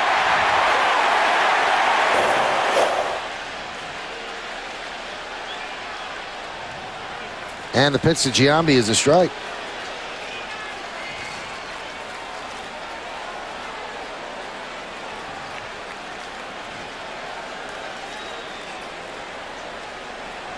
Jeter now has 24 RBIs from the number 2 hole. That one's driven deep to right but foul. Giambi came to the ballpark today wearing the exact same clothes that he had on yesterday. So I walked up to him. I said, late night or superstitious? He goes, superstitious. He goes, if it was Oakland, you could have said late night. And this is why he wore the same clothes, because he hit one into the bleachers for a 2-run home run that tied the game at 3. He's going to change clothes tomorrow. He's now 0 for 3 as he goes down on strikes. But Yankees get a run on 2 hits, no errors, and 1 man left on base. 4 in the books. Yankees 3 and the Red Sox 1. Leading off for the Red Sox in the 5th inning, David Ortiz. 5 for 10 against the Yankees so far in this series. What will he do coming up against Sean Chacon? Stay tuned. That's next. On base hit to right. Felipe Lopez will score from second on that 2-out hit to make it 1-0 Reds, and that's where they're at right now. Bronson Arroyo's allowed just 4 hits to the Nationals as he seeks his 6th win of the year. Thank you, Bob. Red Sox watching that game closely. Chevy scoreboard, and Yankees lead 3-1. And I think that everybody on the Red Sox really liked Bronson Arroyo. I don't think Red Sox management really wants him to have 6 wins at this point. No. Or 2 home runs. You talk about one guy. I mean, I'm in Cincinnati, obviously, so I hear a lot of things. One guy that has really just completely turned that city around is they feel like they have an ace pitcher now, and he's gone in there and, like you said, going for his 6th win, completely turned that team around. And they're leading the division, Central Division. It's not a weak division either. I mean, you got Houston, you've got St. Louis, Chicago, good teams. Milwaukee's better. Be 0-1 outside. Is it weird, Paul, watching Prince Fielder, the son of a guy you played with? I actually saw him play a couple games, and it is weird. It's weird seeing a guy that looks like, and he's hitting left-handed. That's what's weird about it. And he's among the league leaders. At one time, he was leading the National League in hits. I don't know if he still is.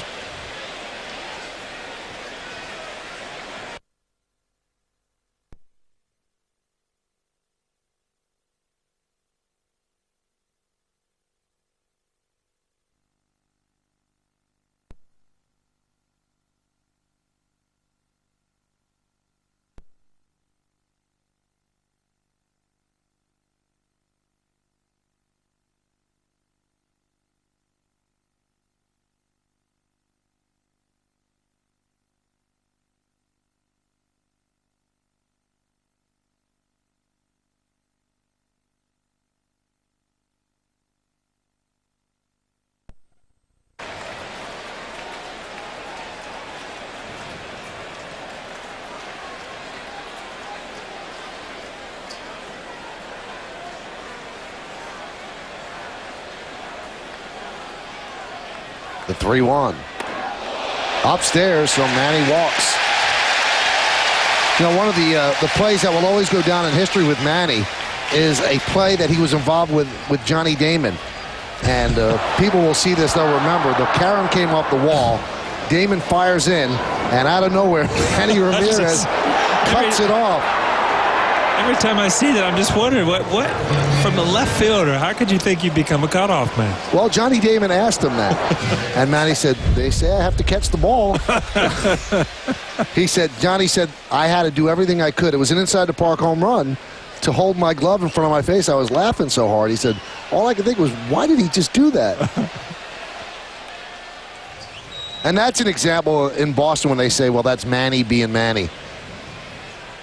You get those quirky little things along with the 130 RBIs.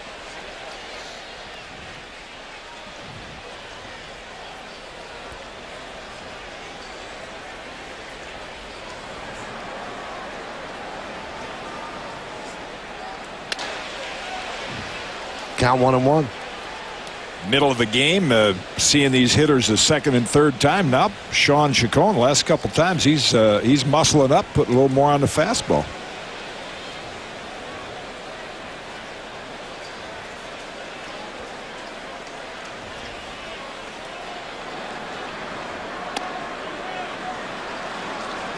And the count 2-1. Hey, Sean Chacon's getting up there pitch-wise. He has 95 pitches. We're in the 5th inning. You can tell some guys when they go to the plate to see the balls well off certain pitchers. And Trot Nixon has not offered a ball all night out of the strike zone. Last time up he singled. Time before then he took some close pitches. Just seems like he sees the ball well off Chacon. And Posada goes out and talks with Chacon. You know, one of the reasons that they made the trade for Willie Mopena to guard against losing Trot Nixon. He's a free agent at the end of this year, and they don't know if they'll be able to sign him for what they want to sign him for. And Willie Mopena would take over in right field.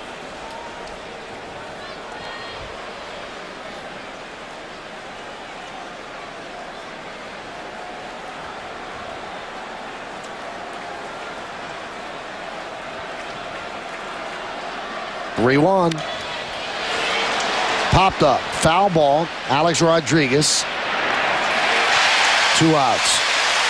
Boy, that is a huge pitch, and that tells you how important it is for a big league pitcher to be able to get your off-speed pitches when you're behind in the count. Like you said, Paul, Nixon had not offered at a bad pitch. There he is, 3-1 count. He's the tie and run. Hey, I'm going to get a nice fastball. Nope, he got a change up, hit it off the end of the bat, and a little foul pop.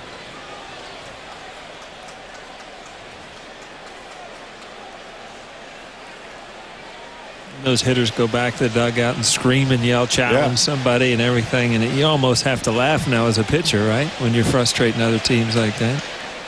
Oh, he's got a good knack for pitching, as Sean does. You know, put a little on, take a little off.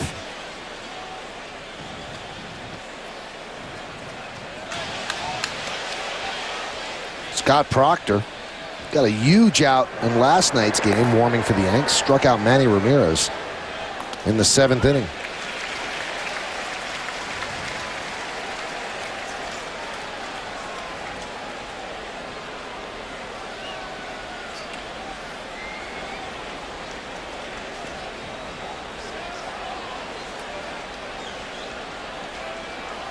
One.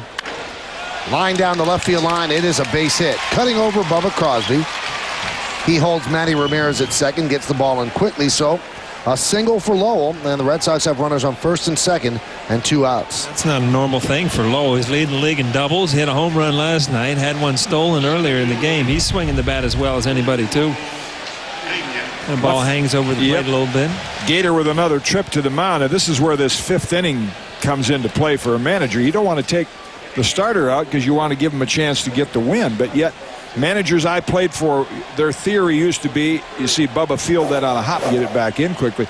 I'll let you work out of 3 jams, but then when you get another one, I'm coming to get you. I just don't try. And that's the reason the pitch count. It doesn't make any difference if you're throwing 100 pitches over 8 or 9 innings. But when you have a stressful 4 2/3 innings like this, that just takes so much more out of your arm than a 9-inning game where you threw 120 pitches. 100 pitches so far for Chacon. His high this year, 111 in a 7-inning performance against Baltimore. Pitch to Willie Mopena is inside 1-0. Last time out, he threw 104 at Texas in 6 1/3. And he won that game 6-1.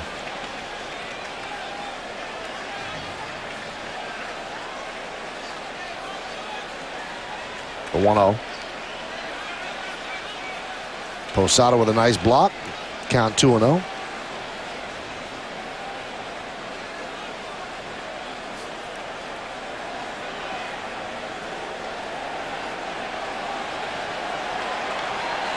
Guidry seeing if Proctor's ready.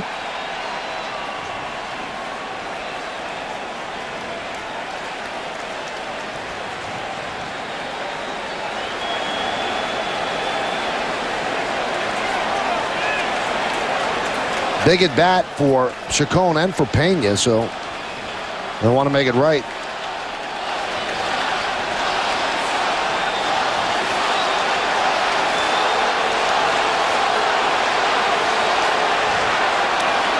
Another good block by Posada. Chacon, the ball really moving tonight. That's why he's about 50-50 strikes to balls on the count 3-0.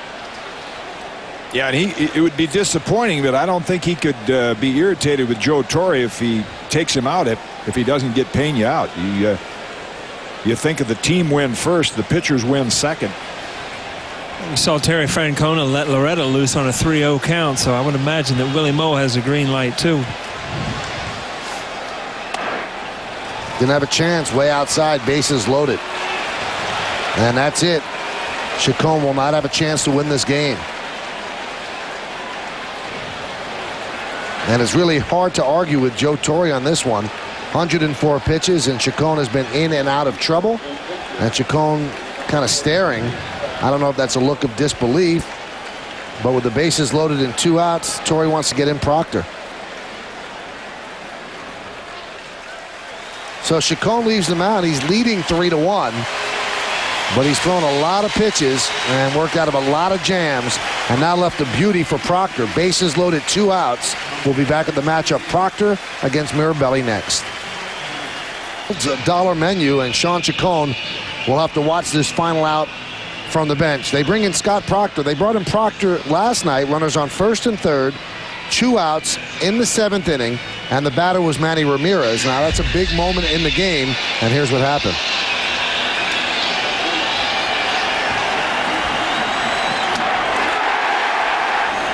And strangely enough, as you see Scott Proctor strike out Manny on a high fastball, Doug Mirabelli really matches up better against Proctor than Manny Ramirez, because the one pitch Mirabelli can do some damage on is a high fastball. Limited sample, but he's 2 for 3 against Proctor. 2 doubles. So Mirabelli's 0 for 2. Bases loaded with Red Sox. Foul back.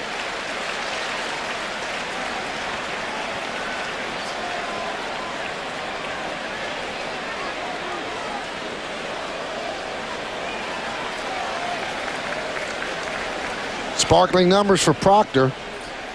12 hits in 21 2/3 innings. Walks are too many, but he has done a great job. He's added a curve that he uses effectively, and he still has that fastball. There's the curve.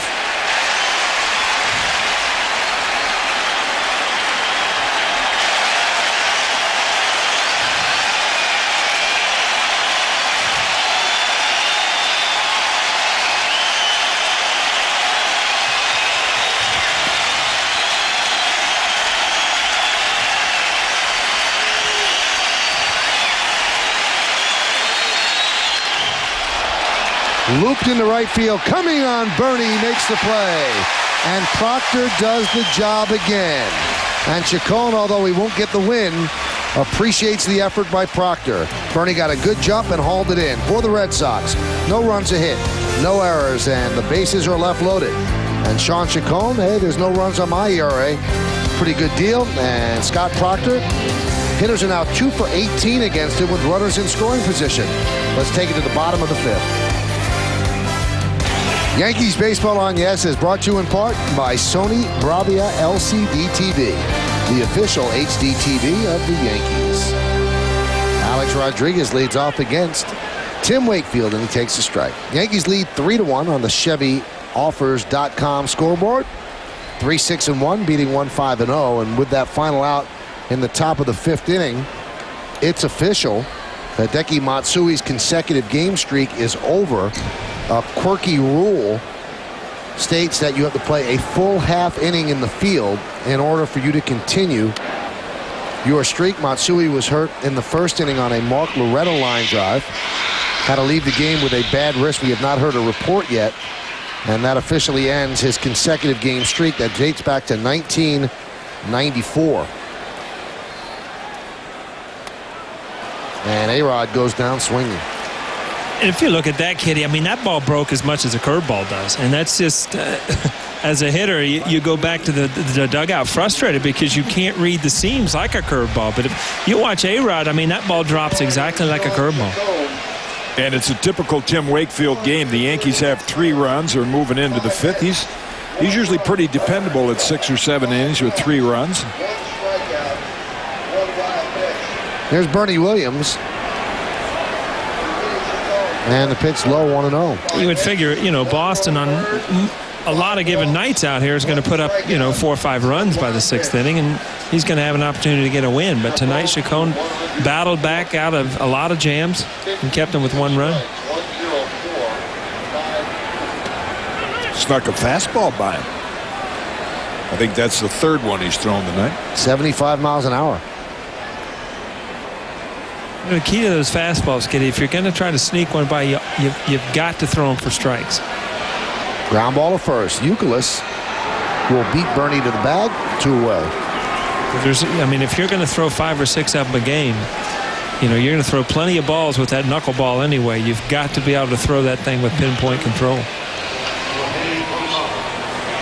Wakefield, Kitty, I know you've talked to him many times on the field. One of the most likable guys in the major leagues. Comes up, talks to everybody. I mean, he's not fooling anybody or going to try to intimidate anybody. He's a knuckleball pitcher. But Trot Nixon has more time in the organization than any other player, but Wakefield actually is the senior member of the Red Sox from a major league service point of view.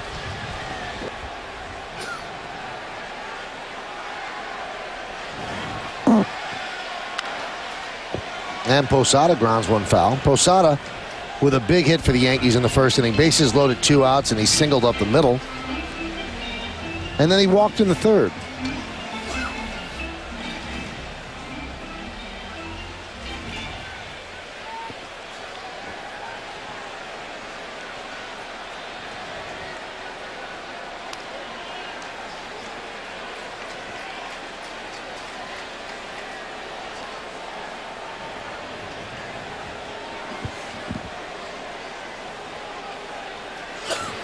.90 pitches for Wakefield. And another ground foul by Posada.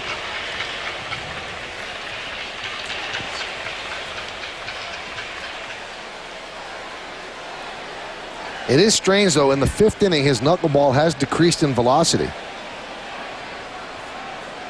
Mike Timlin doing some stretching exercise. He was throwing 69, now he's 65 to 67. That one was 67 on our gun.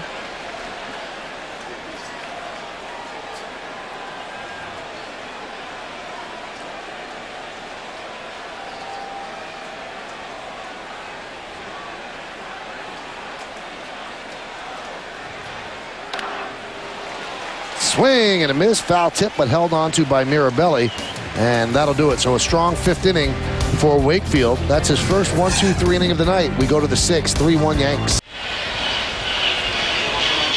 Yankees lead 3-1 as we head to the 6th. Let's see how. 3-6-1 Yanks, 1-5-0 Red Sox. Loretta 2 for 3 and a run scored. Extends his hitting streak to 6 straight, hitting .517 during the streak. Damon's 0 for 3 tonight in 4 games against his former team, 1 for 14. And this is the difference in the game. Boston's 0 for 8 with runners in scoring position tonight. The Yankees 2 for 8. So the Yankee fans in the crowd out the field pretty good about a 3-1 lead.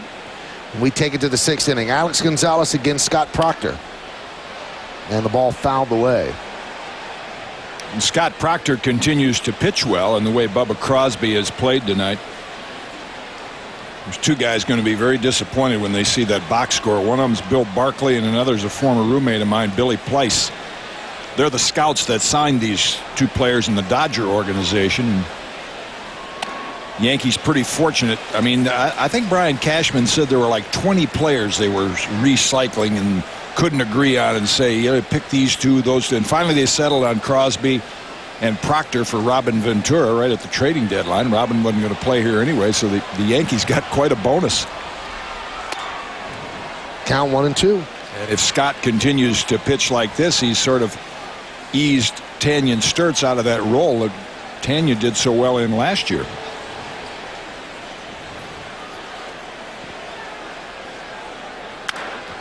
Line drive to left field, a base hit.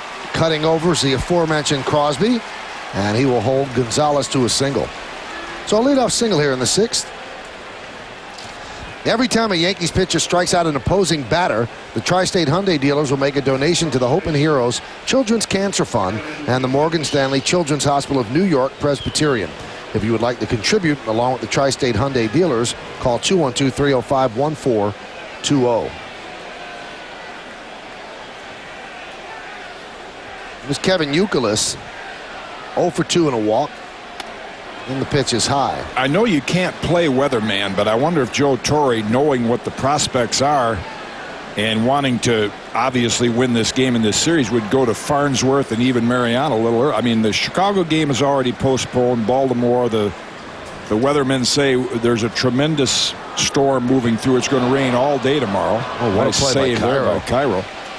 So if you figure you're going to get a day off, it sounds like they might get 2. You can go to those premier relievers. Great stab there by Cairo. You can go to them and use them for a few extra outs than you normally would.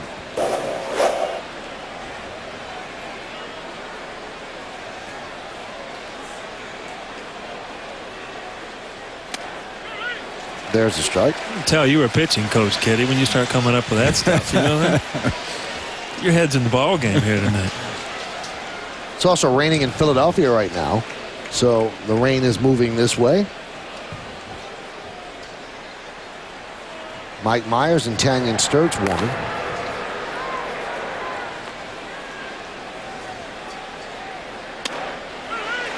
And a strike on the breaking ball to count 1-2.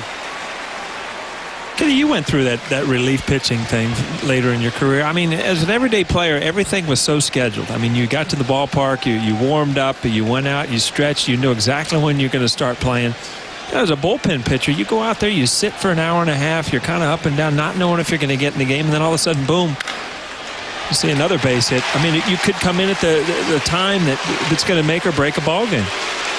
And that's exactly when Scott's coming in. You know, I think you feel more like an everyday player. It's fun coming to the ballpark with the anticipation that you might get in a game.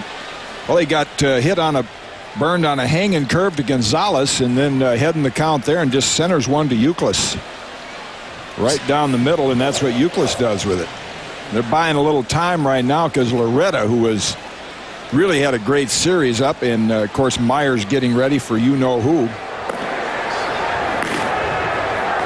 This is a point where, 3-1, Loretta might even try to move these guys over, get your big guns up there.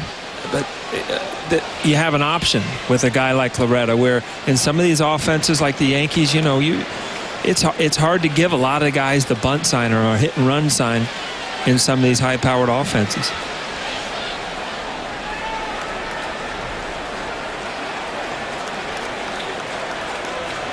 Loretta 2 for 3. And a strike.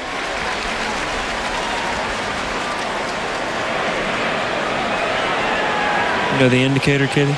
Not yet. Not yet.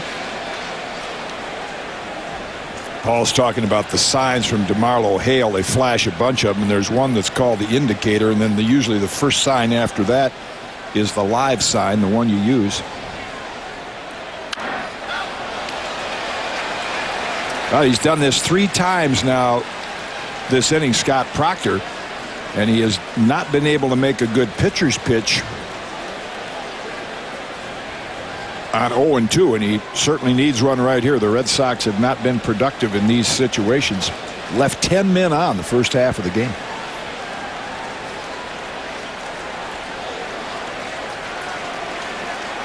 Gonzalez at second, Youkilis at first, nobody out. Yankees up by 2, 3-1. And the 0-2. Missed outside, and the count 1-2.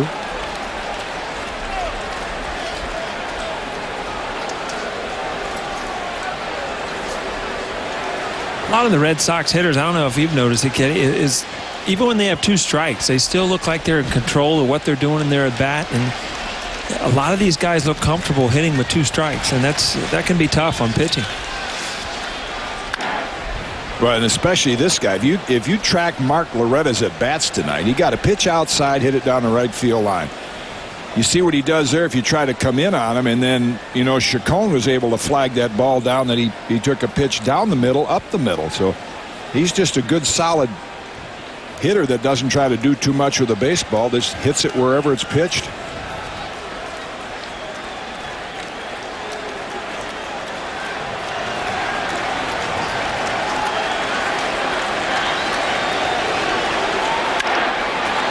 Taps that one foul. Talk about spoiling the pitch, and you talked about Proctor needing to make a pitcher's pitch, and that was it. And when you can spoil pitches like that, chances are the next one's going to be a little bit better to hit.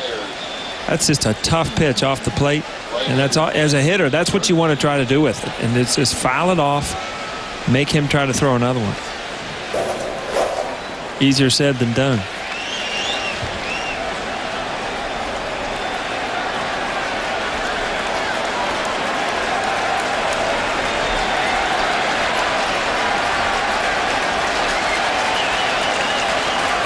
And the 1-2. That one's going to dunk in for a base hit. Alex Gonzalez will round third. He'll score. Damon gets the ball into Jeter. It's an RBI single for Loretta. And the Yankee lead is now 3-2 with David Ortiz coming up.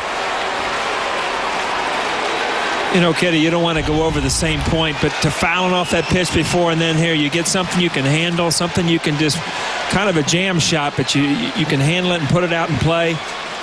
But guys, good at bat by he's Loretta. had some unbelievable at bats. You know, he earned that by fouling off, as you said, that tough pitch outside. They got it in on the handle. He didn't hit it hard, but he hit it well enough. Well, David Ortiz will face Mike Myers. David Ortiz 2 for 4 with a home run off Myers. First and second, nobody out. Come on back. Really big moment in the game. We're in the 6th inning. Yankees holding on to a 3-2 lead. Runners on first and second, nobody out, and Myers comes on to face David Ortiz. And the ERA is thanks to David Ortiz because he hit a home run into a gale force wind last Monday night at Fenway Park. I think David knows what he's going to get, but knowing that and hitting is a different thing. Myers comes from down under, and he throws that Frisbee-like curveball that just never quite gets there. Right. You know, it's funny. We talked about it, too. These are the matchups that are going to come around over and over again. I mean, he's got a chance to get out of these 19 games probably 15 at-bats against Myers, all late in the game in situations like this. Joe Torre has always wanted a real matchup lefty, and he had one in '96, obviously, with Graham Lloyd toward the end of the year. Mike Stanton as well, but Mike Stanton could get out righties as well. Mike Myers is specifically in there to get out the left-hander. That's his job.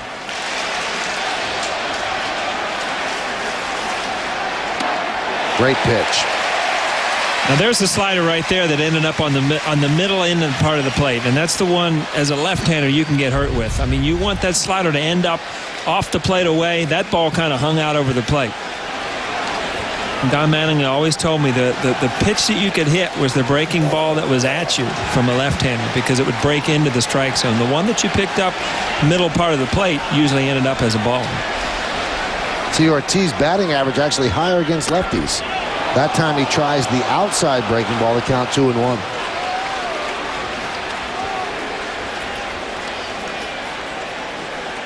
You know, it's funny because you were just talking about Wakefield's consistency. He's 69 miles an hour with that knuckleball. Well, those first 3 sliders were 71 miles an hour. But a different pitch, but velocity-wise about the same.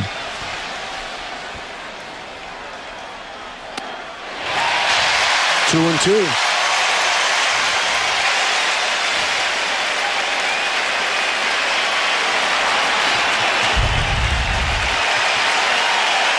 Again, another slider that ended up on the outside part of the plate. Waited and waited. It's a tough pitch to see.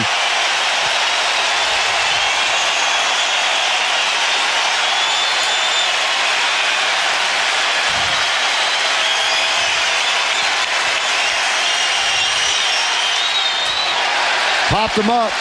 Shallow right. Bernie Williams coming on. That was not as easy a play as it would seem. One away. Well, we'll look at the sequence, and nice way to make a living if you're Mike Myers, if you can get him out. All five, same delivery. He just gets it out off the end of the bat and does his job. Probably every time he does that, he tips his hat to Hall of Famer Al Kaline. That was the great Tiger outfielder that suggested to Mike, you want to stay in the big leagues? Learn to pitch sidearm to left-hand hitters. Well, he wins that battle against David Ortiz. Now Tanyan Sturtz comes on against Manny Ramirez. Ramirez has 8 home runs against Sturtz. Stay tuned. That all adds up to Yankees 3, Red Sox 2. We're in the top of the 6th inning. Red Sox threatening, first and second with 1 out. And Tanyan Sturtz comes on to face Manny Ramirez. And Ramirez 14 for 45 against Sturtz. You see Sturtz's numbers this year. And 8 of the 14 have been home runs.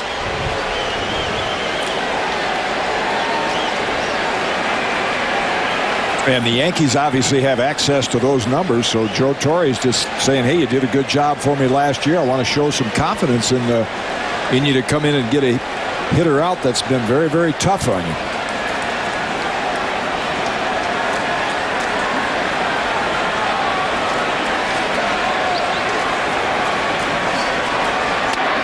Pitch is outside. Along with Paul O'Neill and Jim Cott, I'm Michael Kay. You're watching Yankees baseball here on the Yes Network.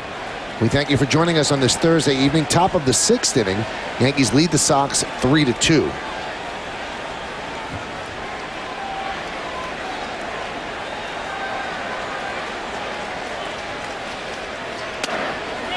Wow. Tanyan looked in too. That looked like a pretty good pitch. Too low.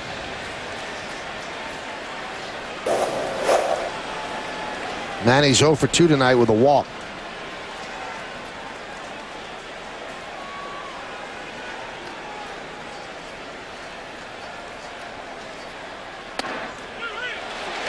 Kept aiming for the outside corner. Got it there in the count 2-1. Pretty tough 2-0 pitch right there. Knee high on the outside corner at about 95. You need some of those to get Manny out. Yep. Probably why I didn't swing. It was off the plate.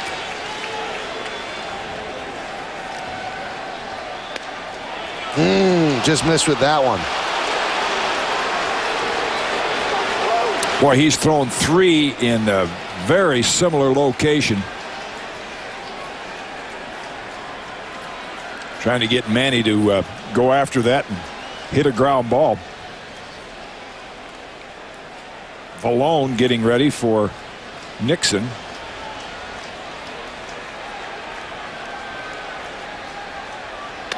And he walked him, bases loaded.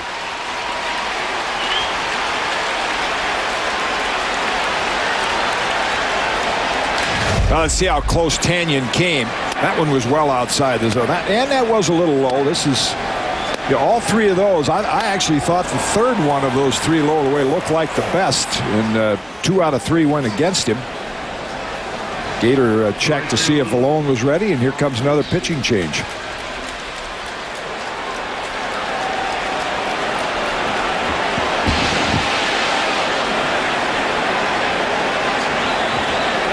So Joe Torre going through the bullpen today.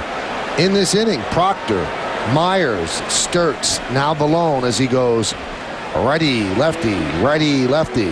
And what a position for Valone. Probably his biggest spot so far as a Yankee Vallone, with the bases loaded, will face Trot Nixon and try to hold on to the Yankees' 3-2 lead. You come on back.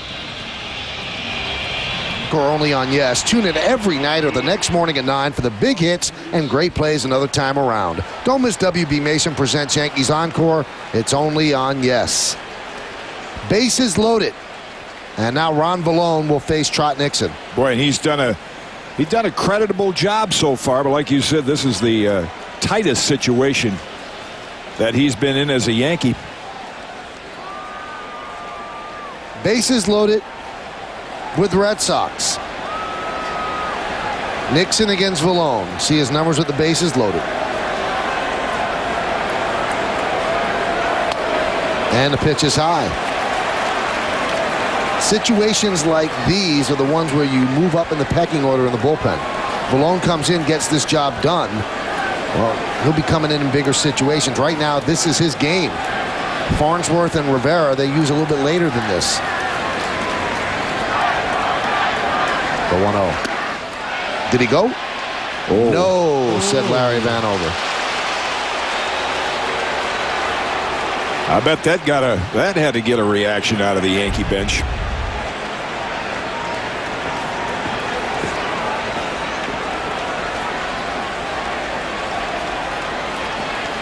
I think, Kitty. Well, he kept his hands ahead of the barrel, but certainly that bat went completely through the hitting zone. I don't know that you get that call more than 2 out of 10 times. Popped up, foul, and out of play. We used to have Steve Palermo in the booth, the ex-umpire. He'd always say, you know, it was the hitter's intent. Well, every time that bat leaves his shoulder, to me, it's an intent. He certainly looked like he had a pretty good intention of swinging at that. Just a few calls in baseball that there's no scientific stuff behind it. You know, the balk call to me, you know, the check swings. It's almost like a, you know, I guess at some point.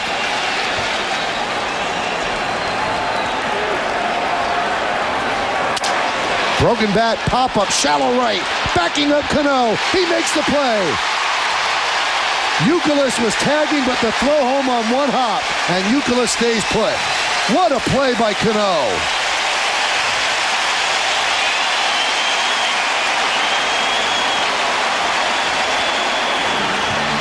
You know, Michael, we've talked about it, and knowing the situation here, I mean, you're going back, all of a sudden you know you've got to make a do-or-die play, but not to forget that you've got a good base runner on third base and he's tagging up. A lot of times you can take advantage of a middle infielder if they turn their back on the infield. Cano did a great job at recovering and getting that ball back into home plate. Well, I tell you, the Yankees have kept, the reason they're ahead 3-2 with all those base runners is their defense. If you haven't been with us the entire game, man, the Red Sox could have about 8 runs on the board except for some great plays. Here's Mike Lowell. And the pitch is outside. Lowell 4 for 9 lifetime against Vallone with a home run. And Lowell, the victim of a great play by Bubba Crosby in the 3rd inning that took a home run away.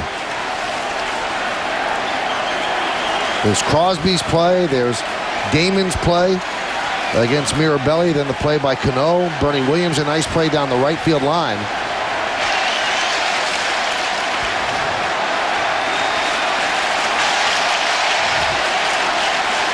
The 1-0. And Vallone's going to get out of it.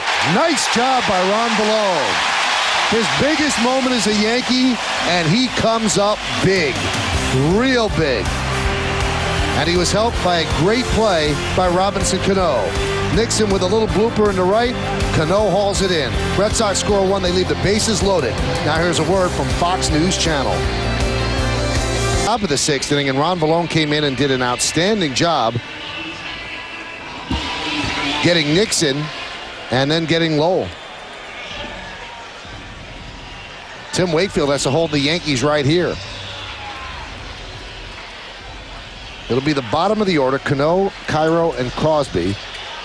The killer C's. And Vallone, the kid from New Jersey, in his sweatiest moment as a Yankee, did the job.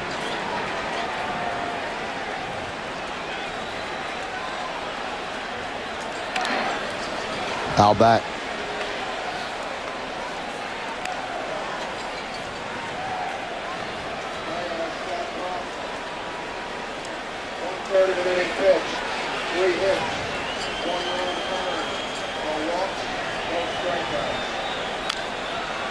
Probably had a bullpen session today, Randy Johnson, but these are the kind of games, if you're a starter and you know you haven't pitched 8 or 9 innings lately, you go down and say, hey, if you need me, I'll go down there, because you got Aaron Small right now they don't have a lot of confidence in, and then you have Farnsworth and Mariano, who I thought they might make a move. I thought Joe might make a move a little earlier because of the advanced weather report. But I know you can't get tied into managing that way. And then if the game were to go extra innings, you're really short out there. And the way this game is going at 3-2 with all the defensive plays and men left on base, you could see that happening. 0 innings, no hit, no run, 1 walk, no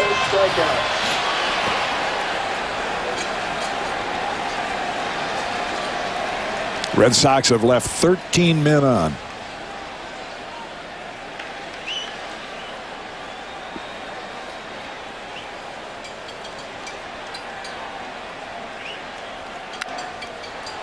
Sky high pop up, shallow right center.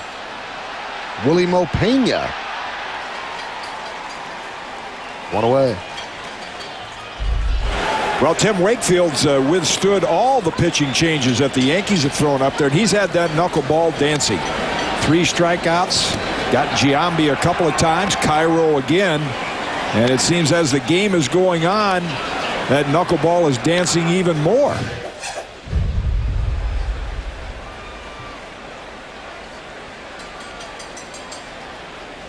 Here's Cairo. Grounded foul. Cairo struck out twice against Wakefield. Now, Kitty mentioned the Red Sox have left 13 runners on base. They're 1 for 12 with runners in scoring position. The franchise record for men left on base in a 9-inning game, 18. And that was done in 79 against Oakland. Well, they're on a pace to do that. About 6 every 3 innings.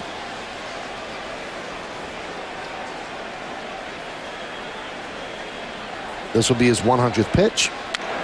And it's popped up.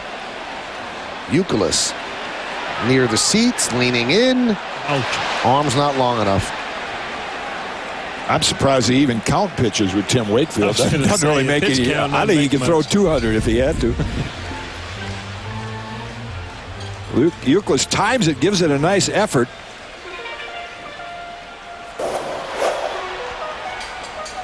Get jabbed over there. The Boston player go in the stands, you might get jabbed before you get out of there. Swing and a miss. Hat trick for Cairo. Strikeout number 9 for Wakefield. 3 of them by Cairo. Now, Paul, I don't know if you've hit off any of these guys as you see that knuckleball dance again. To mention the senior member in terms of Major League service. When Tim Wakefield joined the Red Sox rotation in '95, the other pitchers were Roger Clemens. That's pretty understandable. Hit off him. Eric Hansen, Hit off him. Zane Smith, and Vaughn Eshelman. He's a lefty Rule 5 guy. I remember all those guys. Beat the Yankees a couple times. Another lean into the stands, but Lowell can't make the play.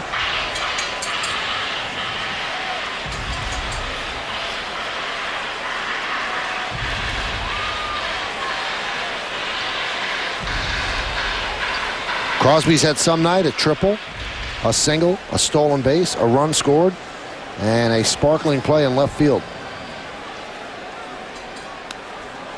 Count 0-2.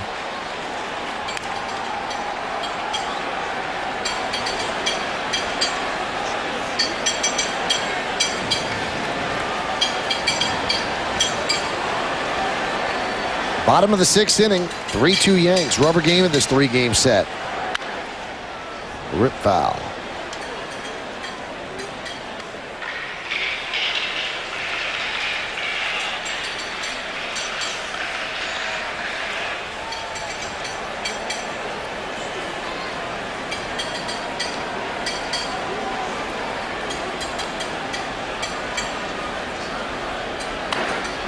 Off the end of the, well, really off the fist, should I say, nub foul.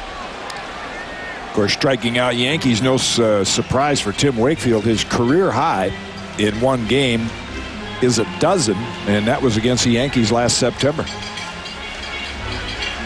Wakefield has thrown 12 pitches this inning, all of them for strikes.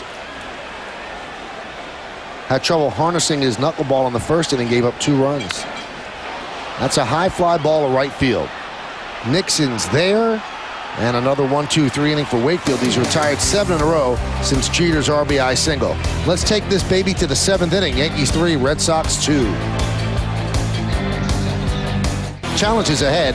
This week, the Fab Four hit the beach in Tampa and take on a mechanical bull in Texas. Plus, a lovable Yankees legend surprises the crew. Catch an all-new Yes's Ultimate Road Trip Season 2. Challenges ahead Sunday at 7:30, only on Yes. And Willie Mopena fouls off the first pitch. Starting to rain here at Yankee Stadium.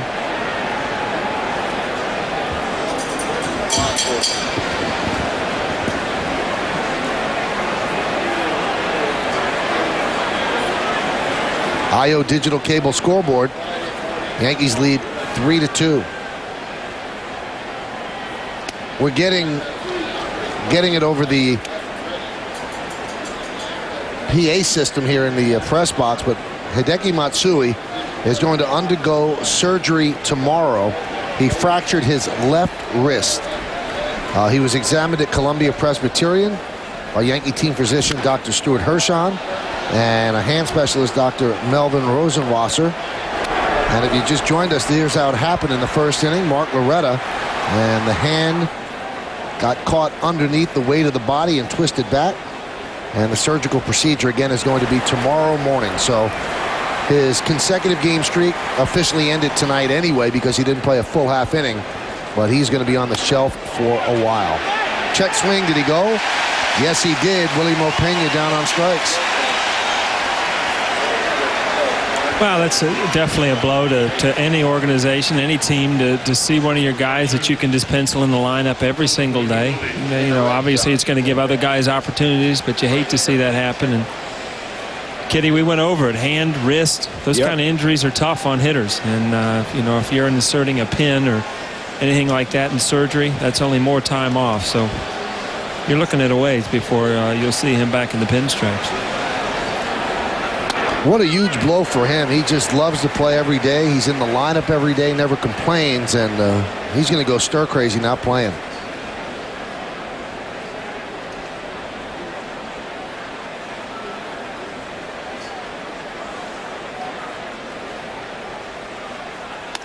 Quite a performance so far by Ron Vallone. I think if this were the top or the middle of the Red Sox order, you'd see Farnsworth. Farnsworth getting ready right now, and I think what Joe is saying, see if I can buy a couple outs with the bottom of the order coming up. Mirabelli hasn't hit much yet, and then Alex Gonzalez, the number 9 hitter.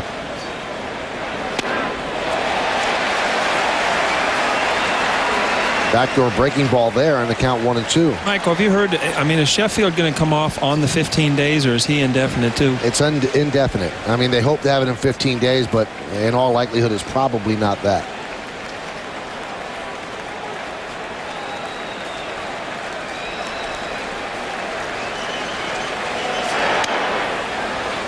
You definitely have to replace Matsui with another outfielder in AAA. And their choices: Kevin Reese, Kevin Thompson.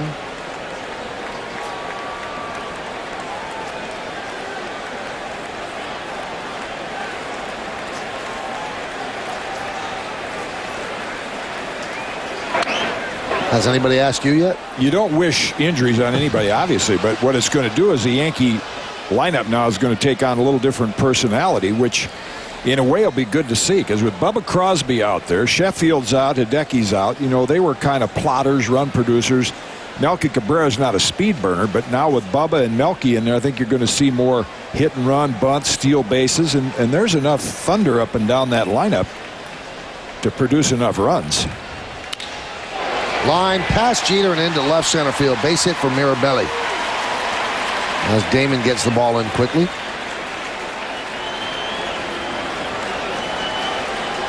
It will shorten the lineup just a bit. We've spoken about how long the Yankee lineup is. Well, now you've taken out Matsui and Sheffield. Mirabelli's had some good swings tonight. He finally drives the ball past Jeter. Yeah, I think Vallone will get one more man here. He'll get a chance to get Gonzalez out, and Farnsworth beginning to throw in earnest down there.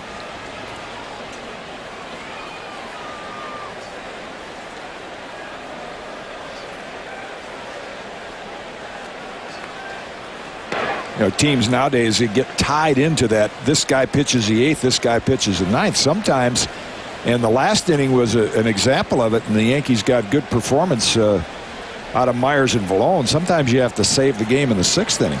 Then your team might come up with 4 runs, and all of a sudden, the 8th and 9th innings aren't quite as stressful. There's a strike, and the count 1-1. Also depends a lot on what part of the lineup you're facing in the 6th and 7th inning and what kind of trouble. I mean, if you got Ortiz and Ramirez up with bases loaded in the 7th inning, I mean, you can save the game in the 7th inning, like you said. You might even not have to face him again if you go through the order. Count 1-2.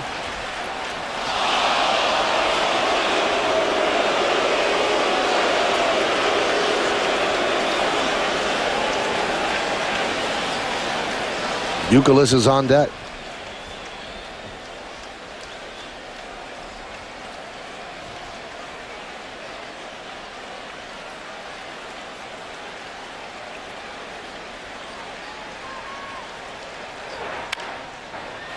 Serve down the right field line, giving chase into the corner is Bernie Williams, and he has to make the play. It lands fair.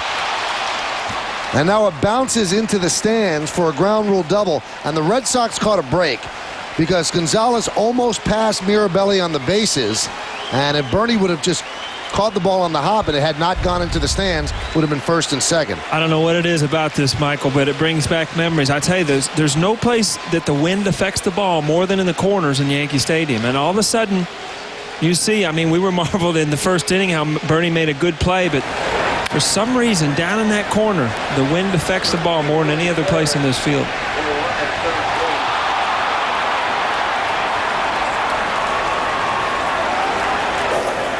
Well, Willie Harris is going to pinch run at 3rd base for Mirabelli.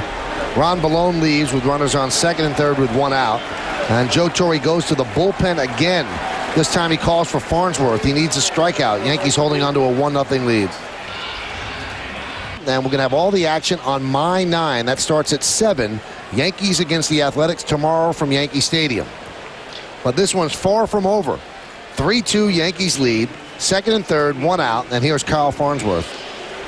Well, the number that jumps out at you is the 15 strikeouts, but he's also given up 11 hits, and this will be just good old country hardball. You got Youkilis, who loves to hit the high fastball. Loretta up next, and Farnsworth throws that fastball up near triple digits.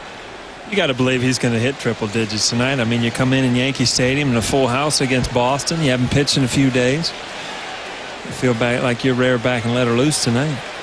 They scored the Gonzalez fly ball right as an E9, although Bernie didn't touch it. The official scorer felt it was catchable, which it was, so they saddle him with the error. Yankee infield plays back. Willie Harris pinch running at 3rd. They'll give up the lead with a ground ball. They want to get the 2nd out. They don't want to pull the infield in, have a ground ball squeak through, and that allows Gonzalez to score.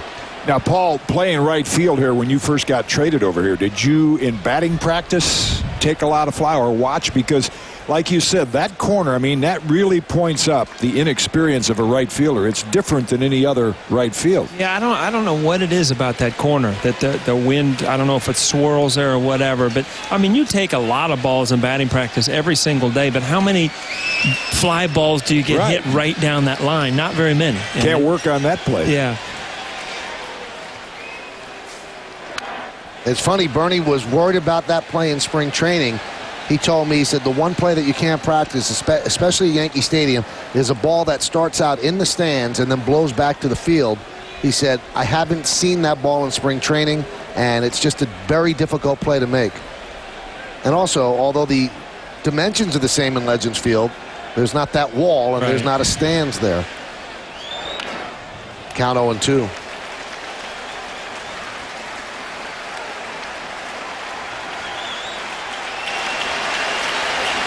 Well, the Red Sox have left a lot of runners on base.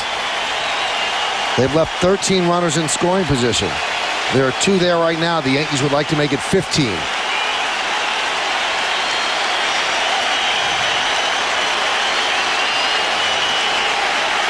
The 0-2. Missed outside. Tried to get him with the slider. Boy, back-to-back slide. That kind of surprised me. Back-to-back sliders, because you know the old adage, man, you don't want to get beat with your second or third best pitch if you know you can get up there about 98 miles an hour.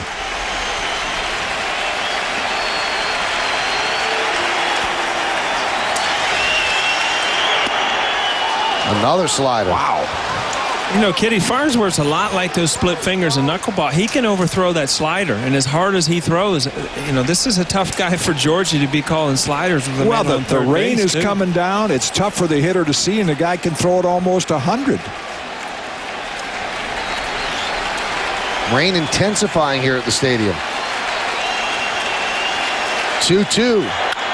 Line drive right at Cano. 2 away.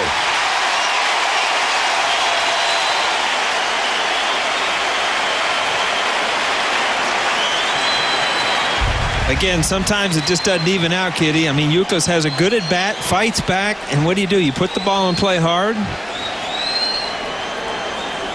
and you go home with the feeling like that. That was a little bit of an O'Neillian look. Didn't take you long, did it? Well, but you could actually feel what he's feeling. I mean, it's hard to hit a baseball. It's frustrating. Yeah, I had to sit back down here, Michael.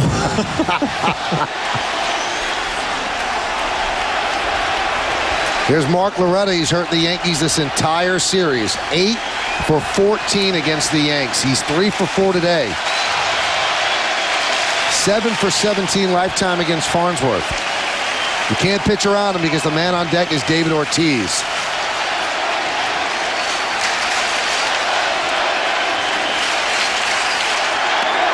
That's some play by Posada. Yeah, he's had quite a night back there. I mean, the pitch designed to go low and away, and as a catcher, I'm sure John Flaherty can appreciate that. You have to go all the way over to the inside part of the plate. Catcher. Yeah, in order to just get the glove on it.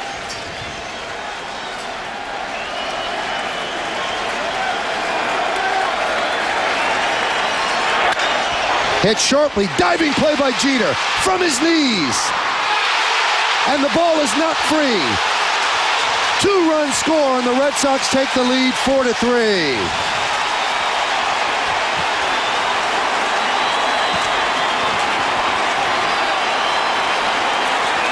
Great play by Jeter to get to the ball, but the throw was not true, and Cairo could not hold on. Well, the first part of the game, it was the Yankee defense that's kept him in the lead. Again, Loretta hits it hard.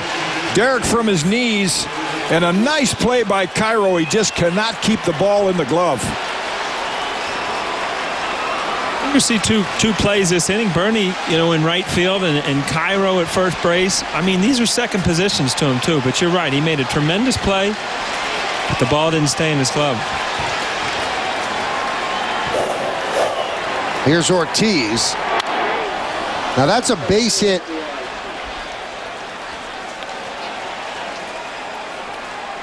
And they're going to give him 2 RBIs on that. Wow.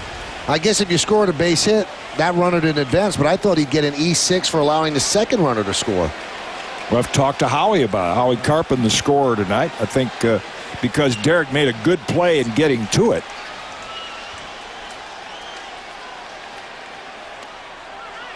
And there's a strike.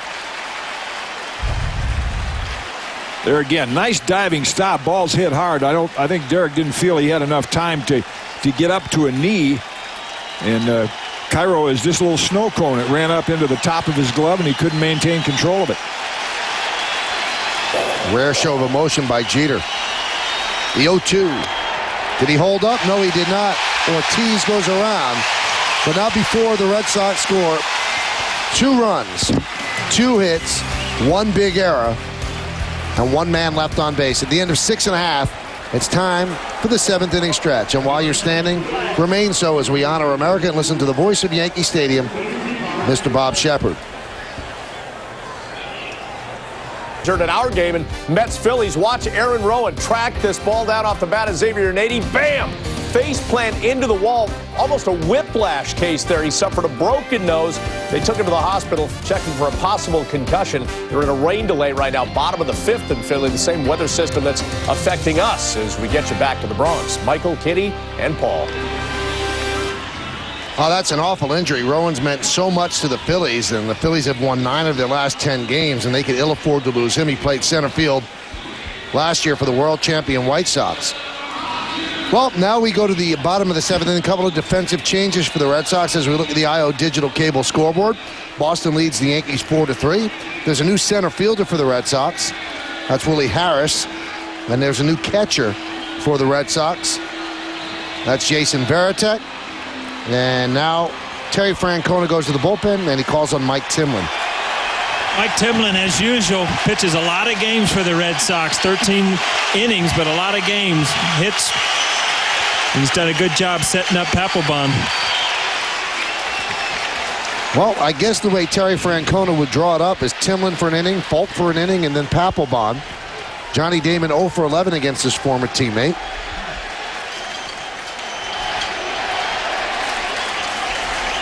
The 1-0. There's a strike. Well, Damon's real confused about this strike zone today. He's had a couple of high pitches called against him tonight. And all of a sudden you start wondering whether it's just you or if it's just coincidence. These pitches keep coming with you.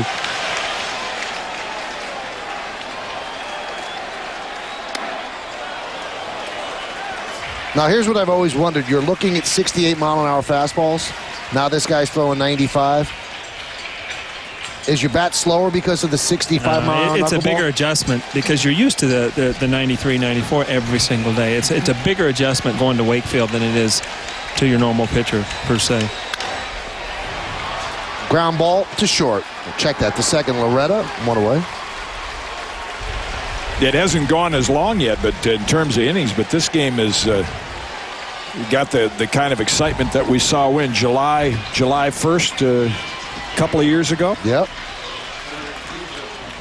Other than the length of the game, it's been an entertaining game. John, there's a lot of John things Flaherty, going on. who's now one of our broadcast colleagues, was a big part of that game.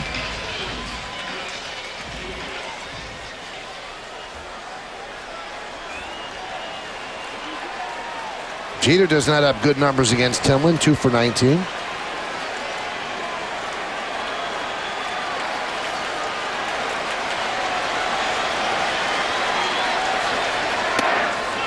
And there's a strike.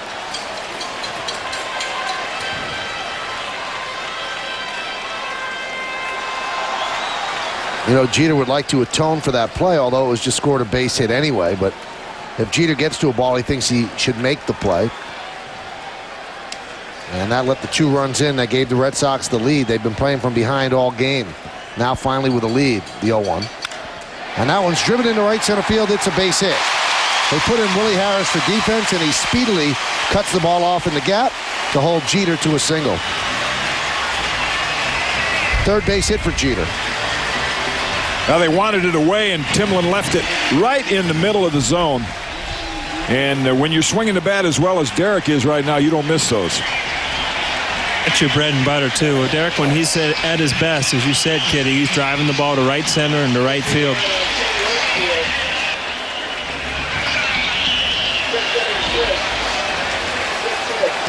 Here's Giambi, who's thrilled that Wakefield's out, although he can't be that happy with Timlin. 2 for 15. Giambi 0 for 3 tonight against Wakefield with 2 strikeouts.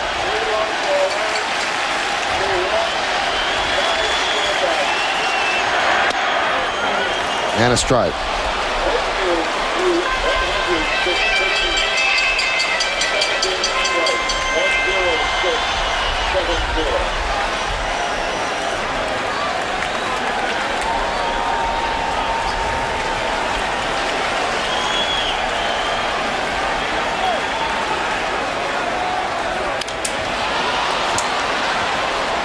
Count 0-2. Yeah, Larry Bowa, the third. You see Larry Bowa looking at the outfield. I mean, they're playing the shift, way around as they usually do. So Bowa's looking out there to see right where they are, because anything hit like toward that left side, I mean, he's got to wave Jeter around. He wants to know exactly where those guys are playing, and anything hit down that left field line, he ought to be able to score easily.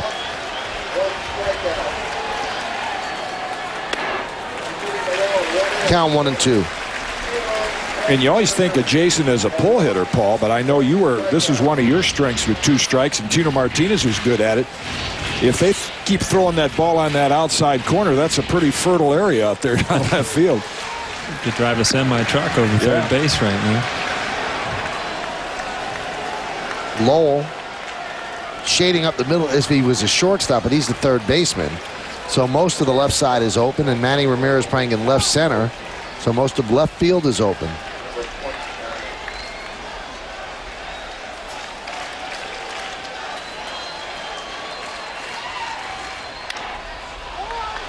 You know, it's funny, Kitty, you said it. Usually, as a player, when you go up to the plate, you can actually look at the defense and get some kind of idea how they're going to pitch you. Because most pitchers will pitch to your defense. If they're going to play you to pull, you know, you're going to see some off-speed stuff or get pounded inside.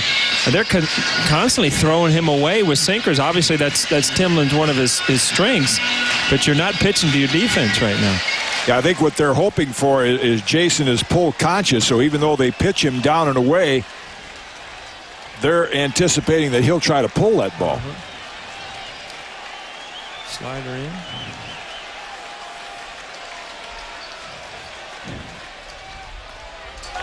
Laid off that pitch. And it was a slider. The count 2-2. Alex Rodriguez is on deck.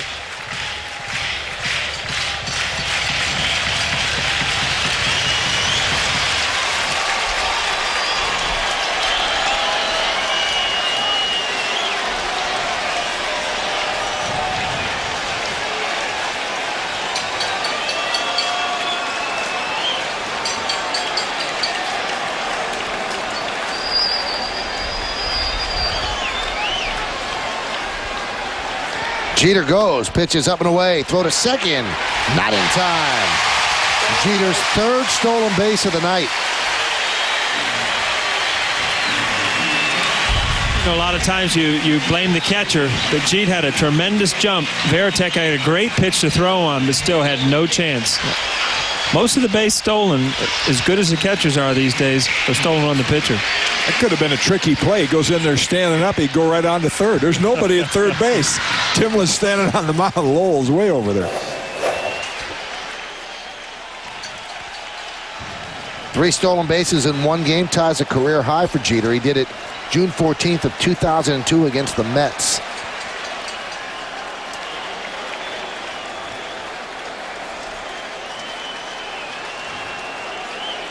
Well, now because Jeter's at second, Lowell has to move closer to the line to stop Jeter from stealing third.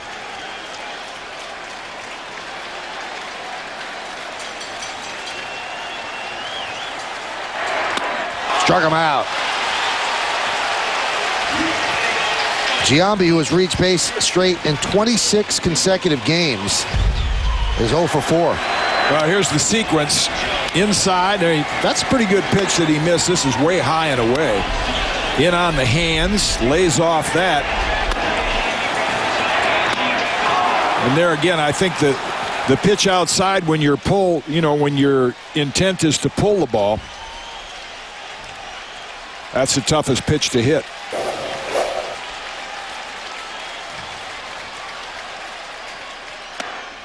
Rodriguez takes a strike on the outside corner, 0-1. That's why I always like to watch the teams that you were on in the 90s, because with 2 strikes, you know, a pitcher couldn't do that to hitters like Tino Martinez because you could use the whole field.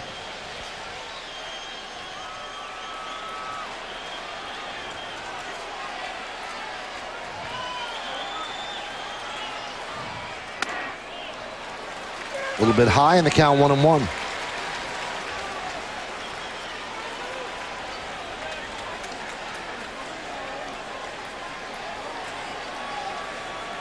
The tying run is Jeter. He's in scoring position at second.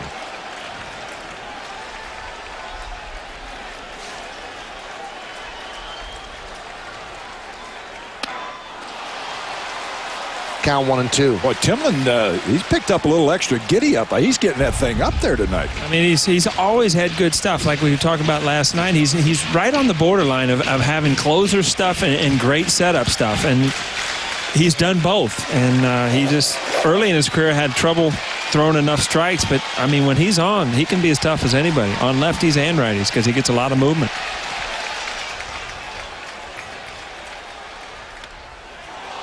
just missed inside. A tough take there, and the count 2-2.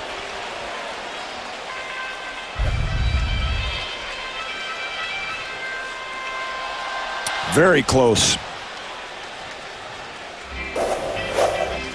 Didn't even flinch back there. Now, last night when this happened, Schilling was on the mound. They came back out. They had a little discussion. I think it was, hey, we're going to run that fastball up and in on him. Alex turned it around. Right. Didn't quite get it up and in.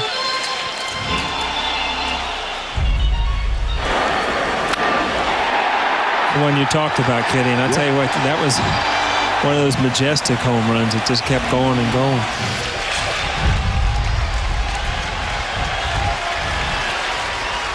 The 2-2. Breaking ball there, and A-Rod just got a piece. That's one of those, if you're a pitcher, you're just happy to get one back. That, he really got by with a hanger right there. I guess why he got away with it is just a change of speed, right? Sometimes you hang them high enough. If that baby comes down about belt tie, they crush it.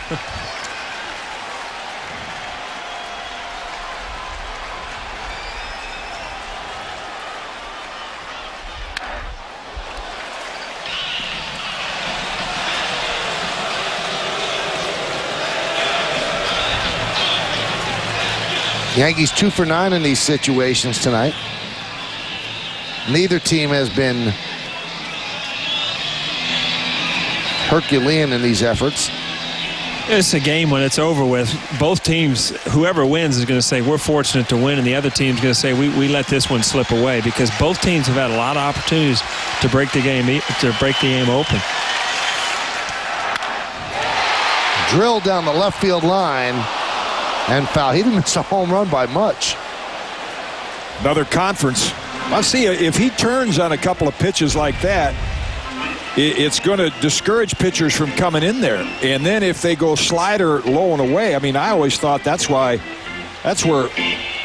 Alex's strength was, is that he could take that pitch low and away and hit it out of the ballpark to right center as well as anyone.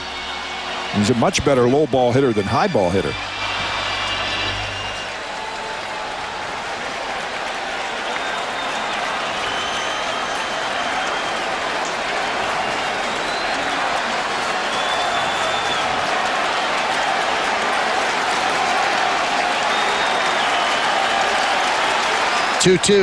He struck him out. Went upstairs with the fastball, and Rodriguez strikes out, leaving Jeter stranded on second. The Yankees, no runs a hit, no errors, and one man left with a chance to tie. Giambi struck out, and Alex Rodriguez struck out as Timlin comes up big. We go to the 8th, 4-3 Sox. Top of the 8th inning, let's take a look at the Red Sox in-game box score, sponsored by JetBlue Airways. 10 hits in there, equaling 4 runs. Big night for Mark Loretta, 3 RBIs. And the Yankees gave up 2 runs in the 7th, and that's the difference in the ball game right now. Kyle Farnsworth deals to Ramirez, count 0-1. Farnsworth is the Yankees' 6th pitcher used. Mariano Rivera is pretty lonely out there.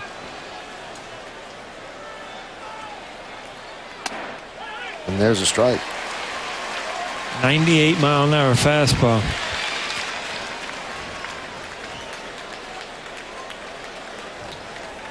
Mo wants to pitch in this game. That means that the Yankees have a lead to protect.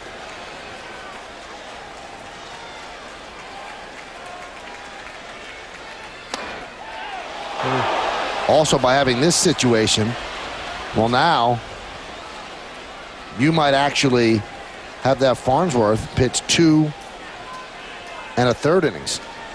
He'll pitch this one in the 9th if the Yankees don't have a lead, and then you might lose him for tomorrow. You probably do. That last pitch was 99 miles an hour, and then he goes with the slider. He's a big, strong kid. I think he could pitch 2 innings 2 days in a row. Plus, I don't think we're going to play tomorrow. Or they're going to play. We're not done. Pittsburgh postponed. Philadelphia raining. Chicago postponed. Baltimore. So this is the next stop.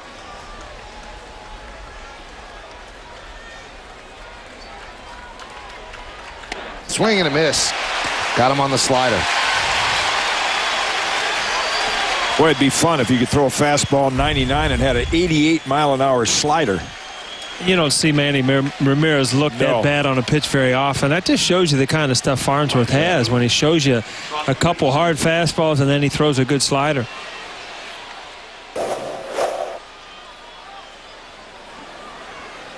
Those are the at-bats, Manny, go back to the thing and look at somebody and say, yeah, how's this guy ever get hit? You know, with throwing pitches like that. Pitch to Nixon's up and in. Well, that's what they always said about Mike Timlin. You know, and when you watch Mike Timlin throw, everybody say, how you ever get a hit off this guy? Because he's got movement, he's got speed.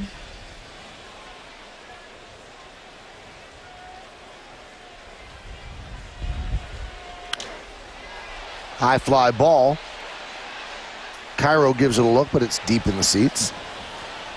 You know, strangely, from spring training on, Joe Torre has made it very clear that his goal is to use Farnsworth at the most one inning, and he would prefer not to use him in back-to-back innings or back-to-back games.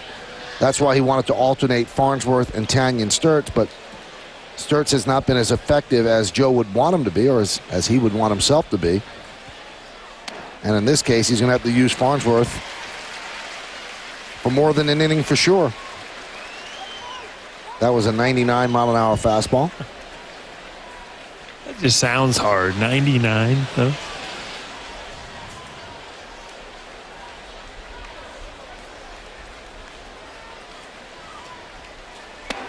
Breaking ball. That's just unfair. If you get over that slider following a 99-mile-an-hour fastball, hitter has no chance. Yeah, and there are sliders. You know, we talk about two-strike sliders that are flat and you get beat. But these two sliders he threw to Manny and to Nixon, I mean, those things had some down action to them. Those kind, you just kind of tip your hat and say, hope the next time I face you, you don't have that thing working for you. Yeah, Farnsworth reminds me a lot of Rob Dibble, who I played with in Cincinnati. Just big, throws hard, got a great slider. Dibble actually probably had a little better control than Farnsworth, but, you know, if he finds that kind of control, he's going to be just as effective. Dibbs had a little different demeanor, too. Yeah, I'd say Farnsworth. so. I'd say so. Kyle's a good old laid-back Georgia country boy. The 0-1. There's that slider, 0-2.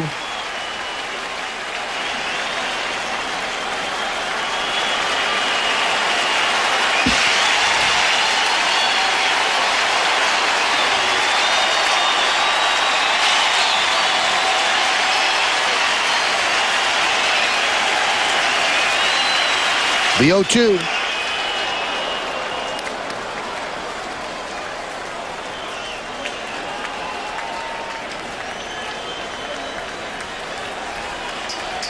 Everybody's just kind of sitting around and waiting for a big ending here because both teams have been at it. And you look at this, 4-3 game. Somebody's going to have a big inning here in the next couple to decide it. Fouled the other way. Along with Jim Cott and Paul O'Neill, I'm Michael Kay. You're watching Yankees baseball here on the Yes Network. We're in the 8th inning. Pretty good ball game. Lengthy, but entertaining to say the least. Red Sox lead the Yankees 4-3. Rain starting to fall. So a lot of the fans bundled up against the elements. The 1-2. High drive, left center field. Giving chase is Bubba Crosby. On the run, he's there. Slides to his knees and puts it away for the final out of the inning. So the wet turf got to him, but Bubba holds on. And a 1-2-3 inning for Farnsworth. And Bubba's played a pretty good left field after taking over for the injured Matsui. Loses his footing, but keeps his bearings. We go to the bottom of the 8th. Time to take a look now at the Yankees in-game box score, sponsored by JetBlue Airways. Yankees have 7 hits, 3 by Derek Jeter, including 3 stolen bases, an RBI, and a run scored. Not a good night for Giambi, 0 for 4 in the hat trick. Alex Rodriguez 1 for 3 in a run scored. 2 RBIs by Posada, and Bubba Crosby's had a good night, 2 for 3, a triple, and a run scored. So Yankees will try to manufacture a run to tie this game up, and they'll have to do it against the former Red Sox closer, Keith Falk. Yankees down 4-3. It'll be Williams, Posada, and Cano. And there's a strike. Paul, we mentioned last night the effectiveness of Folk, and he's really bouncing back from a miserable year last year. You see the numbers are very good. He's got, as you said, the best changeup going. Do you go up there and eliminate one pitch and just say, hey, I got to either look fastball because I can't hit the change? You know, his changeup is so good that, I mean, you look fastball. As a hitter, you have to look fastball. But his changeup is so good that you can't really get it out of the back of your mind. You know it's always there. And even if you've seen a couple of them, it's not like you can sit on it because he'll change speeds within his changeup.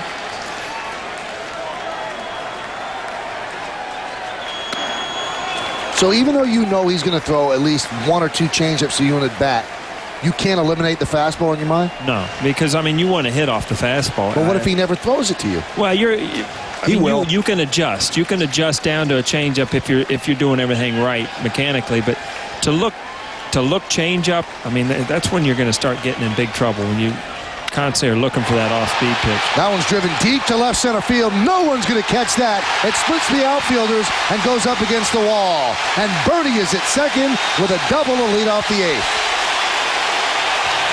If you look at that scoreboard, Michael, that was a fastball. Yeah, he'll throw it. Sooner or later, I mean, if you're got a good eye and you don't swing at that changeup out of the zone, they're going to have to throw that fastball.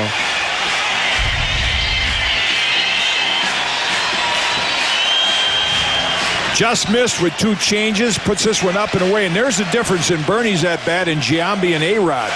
Bernie got the pitch up and away, went with it. Giambi and A-Rod tried to pull that outside fastball, didn't get it.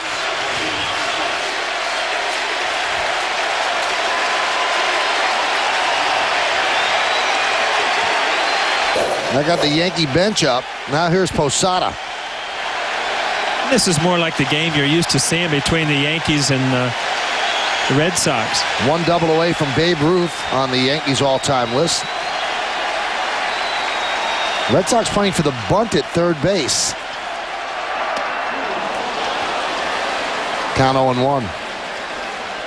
Kenny, I mean, these are the elite teams in the American League, obviously, and both of these teams are comfortable in games like this because of their bullpen. I mean, you're talking about Timlin, Folk, Papelbon. Yeah, they're used to playing them. Mariano. I mean, yeah, they're comfortable being in close games late because that's where your strength of your pitching is in the bullpen.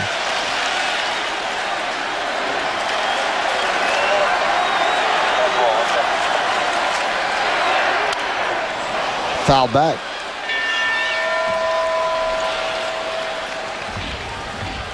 Yankees 2 for 10 with runners in scoring position tonight.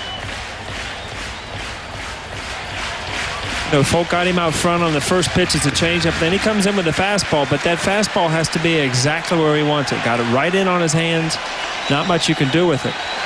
Now he's set up either the fastball away or back-to-back changeup, what I've seen a lot from him.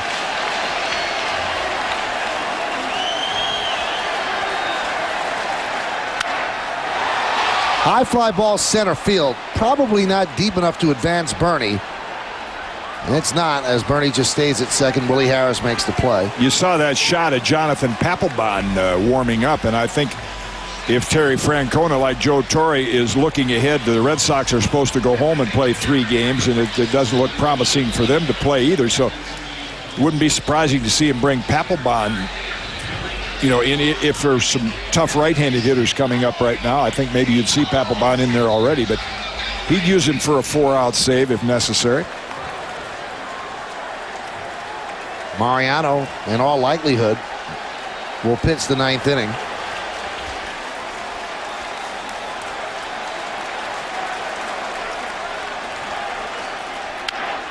And Cano pops it up. Down the left field line, Gonzalez giving chase. Runs out of room. That pop-up somewhat reminiscent of that play that Derek Jeter made in the game we were talking about earlier when he went flying into the stands. But this one landed in the stands. Well, that was one of the best games we had the privilege of watching in the last few years.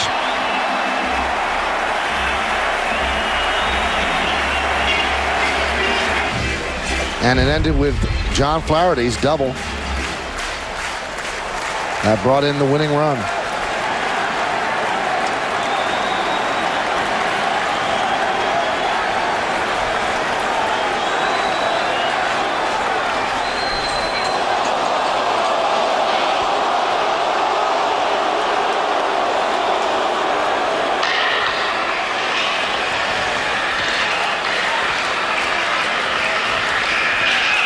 Cano 0 for 3.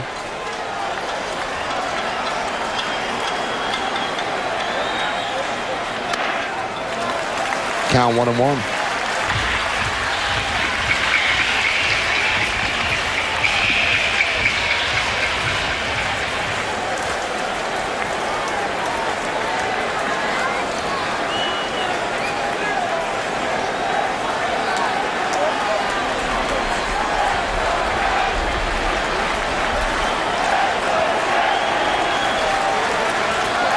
And the pitch to Cano.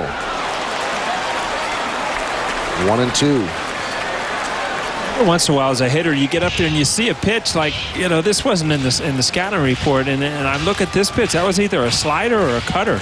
And I don't remember seeing Folk throw, so he might be using this against left-handers. Yeah, that did have a little cut fastball spin to it.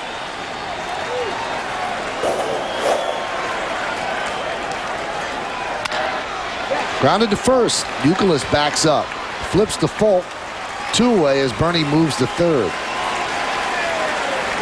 Youkilis has flashed a pretty good glove at first base for a former third baseman. That was an interesting sequence of pitches, too, because you got Cano, who's a young guy, haven't had too many at-bats. You see Youkilis give the ball to Folk for the out at first, but he didn't throw a changeup one pitch there in a 4-pitch count.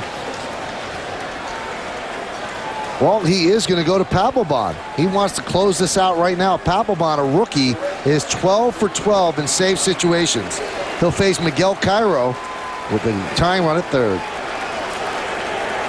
Only on yes, but this game is far from over. Runner on third base, 2 outs, and Miguel Cairo up against the Red Sox young closer, who has been perfect so far this year. 12 for 12, Jonathan Papelbon.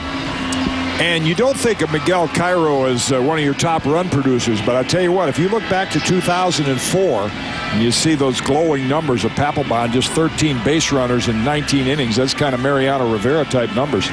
As a pitcher, sometimes I think you'd rather face a free swinger than a guy like Cairo, who was so good in these situations, you're just poking it the other way. He did a good job for the Yankees in 2004 in these situations.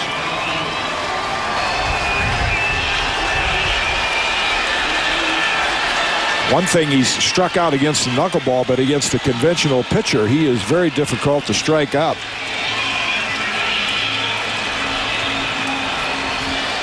Right-handers hitless in their last 17 at-bats against Papelbon.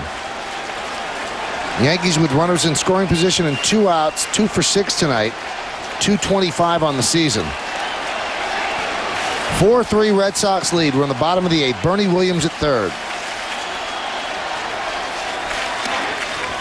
Missed outside, 1-0. And the Red Sox have seen Cairo before, and they're setting their defense accordingly. Nixon and Nixon's almost playing the deep second base like they play against Giambi and David Ortiz. He's way in here. Willie Harris is very shallow, so they're guarding against the bloop single. And he goes that way, but foul. The big concern in Boston is how is Papelbon going to bounce back from a blown save? He hasn't had to bounce back from that. Again, he's 12 for 12. They bring him into a situation now where if he gives up a hit, it's a blown save. And he still has to pitch the 9th. Young righty who was slated to be in the starting rotation this year. Breaking ball strike.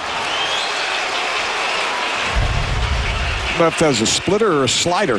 It's like a backup slider, something that didn't quite break away, like it just freezes a hitter sometimes because they're used to that ball breaking away from them.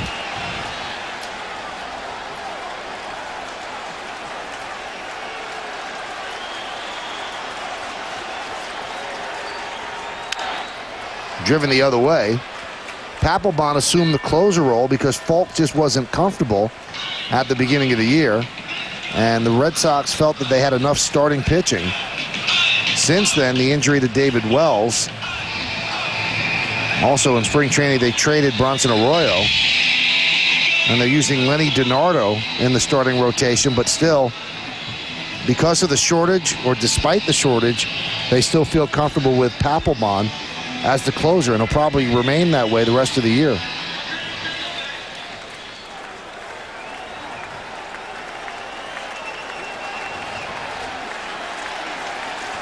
Bernie Williams inches off third. He's the tying run, 90 feet away.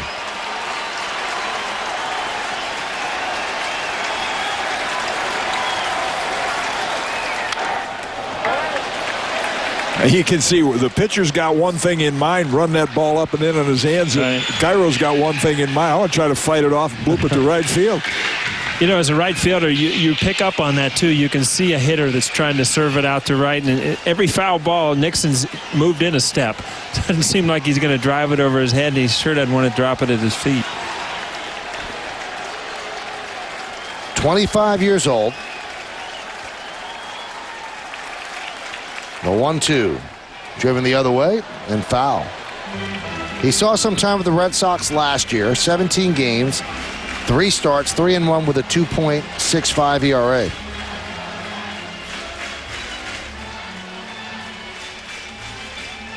He's primarily been a starter throughout his minor league career.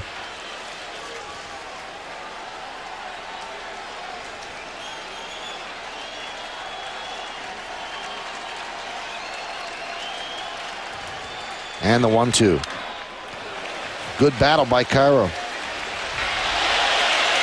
That's why I say in this situation as a pitcher, sometimes you wish there was a free swinger up there. Right. These guys can be the toughest guys because they fight off your good pitches, and they might not beat you with a line drive, but they'll beat you with a little bloop single.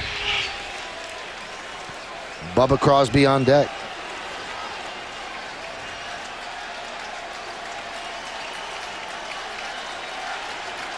Papelbon went to Mississippi State. He was a reliever there. The 1-2. He struck him out. They get the angle, they make the throw, and Papelbon gets Cairo, and they leave Williams stranded at third. Well, the Yankees have a chance to tie the game. They cannot get it done. A leadoff double by Bernie Williams, and they just don't get him in. No runs a hit, 1 man left. Let's take this one to the 9th. 4-3 Sox. Yankees Baseball on Yes is brought to you in part by Kia Motors. Kia, the power to surprise. LoJack, the only stolen vehicle recovery system operated by the police. And by Continental Airlines, the official airline of the New York Yankees. We go to the 9th inning, and the Yankees bring on their closer, Mariano Rivera, not wanting to extend Farnsworth to 2 2/3. And this way they could use him tomorrow and Mariano Rivera tomorrow if the game is not rained out. 4-3, Yankees lead, and Rivera will face the bottom of the Red Sox order. And you see what Rivera's done so far this year. Not many save opportunities. Yankees don't win their games in a close manner. They blow people out. This is a close game. The Yankees have won one one-run game all year, and that was 8-7 to the Rangers. Here's Jason Varitek, his first at bat, a strike. Yeah, for a 4-3 game, this has been packed with a lot of action and drama and what-ifs. And like you said, Paul, both teams, the loser's going to say, man, we blew some chances. And the winner's going to say, we're lucky to come out of this baby with a W. Popped up by Varitek. Alex Rodriguez, one away.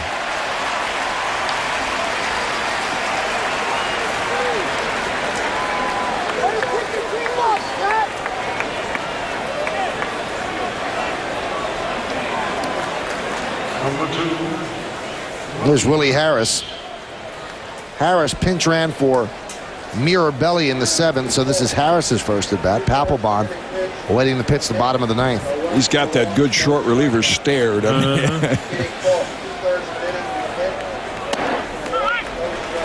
Count 0-1.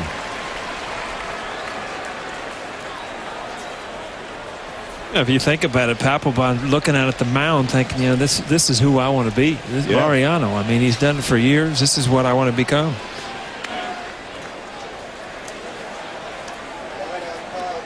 Kind of like when we look at Michael, Kitty. Just this is who we want to be. Want to be like Mike. Yeah, years ago, a player would never, hey, I want to go to the big leagues and be a closer. That's right. You want to go there and be a starter. no walks, 3 strikeouts.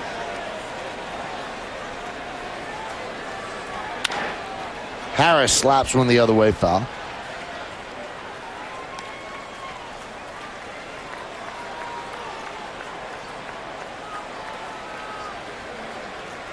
The rain has stopped.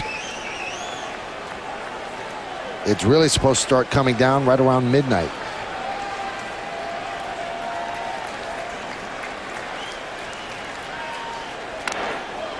Game in Philadelphia, a rain-shortened game, rained out after the bottom of the 5th inning, or in the bottom of the 5th, so the Phillies beat the Mets 2-0.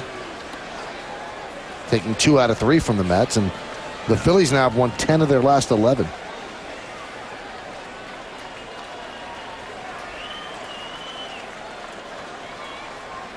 One, two. Still 1-2. You look ahead to the bottom of the 9th, and for those that missed the early part of the game, you'll certainly read about it tomorrow that Hideki Matsui suffered a very serious injury. He's going to be out for a while. And with Sheffield out, you're going to see a little new dimension to the Yankee offense. And you almost look ahead and say, you know, Bubba Crosby's going to try to drop down a bunt to start the bottom of the 9th. That one's ripped to right field. Bernie Williams giving chase. He'll have to play the ball on a hop. Harris makes a big turn. Bernie gets the ball in quickly. So a 1-out single for Willie Harris. He's a threat to go. Yeah, and that's pretty unusual to see a left-hand hitter get to Mariano's cutter. You know, I was going to say something, but I was kind of in shock. You don't see a left-handed hitter, especially a little guy like this, put the barrel on the ball against Mariano. Good short swing, got around the ball.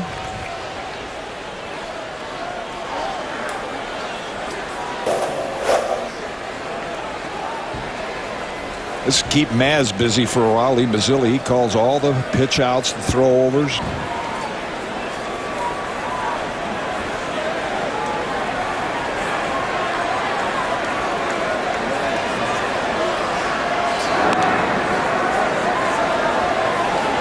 And Mariano, like most power pitchers, a little higher leg kick is easier to steal against. Not that Willie Harris needs a lot of help. Remember Mo's time. I think anything over, what is it, 1.5 seconds or something, you have a good chance to steal off a pitcher. I forget what Mo's time was.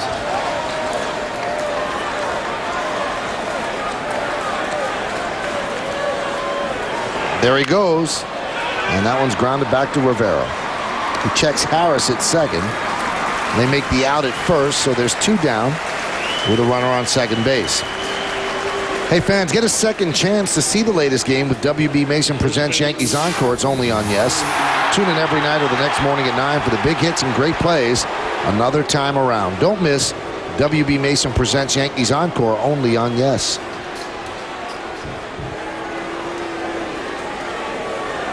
Well, Harris looked as if he got a good enough jump to steal that bag, but Gonzalez swung at the pitch and tapped it back to the mound. Here's Youkilis.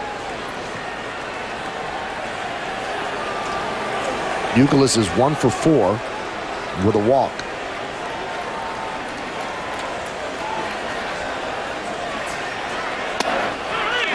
And a strike.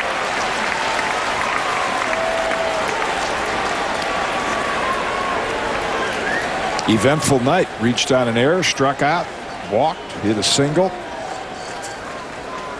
and a liner to second.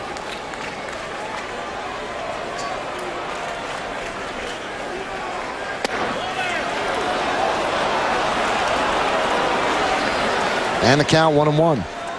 That's a big run that you want to keep from scoring. You know, making up 1 run in the bottom of the 9th inning against a closer who's been perfect is one thing. Making up 2 is quite another.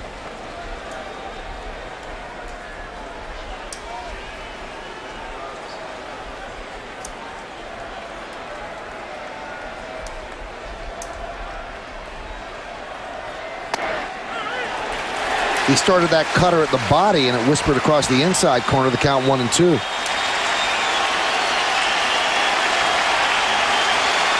Kitty, you said a lot about Mussina last night. I mean, ball and strike, not much of a difference from the right on the edge every time. And Mariano's the same way. If he misses by a fraction of an inch.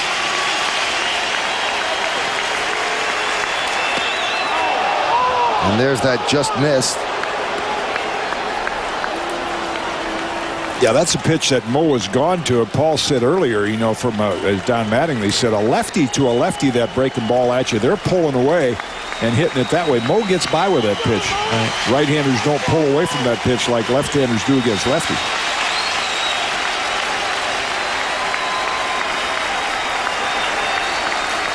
And the 2-2. Grounded foul.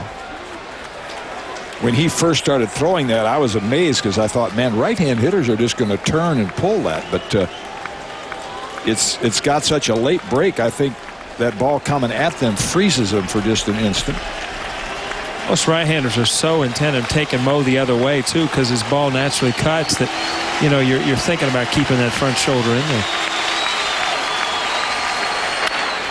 And that's a big base hit for Youkilis. That'll score Harris an RBI single, and the Red Sox lead now 5-3.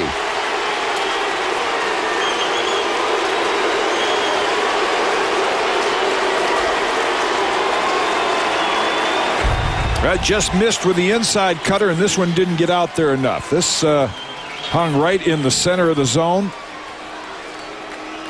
and Youkilis cashed it in.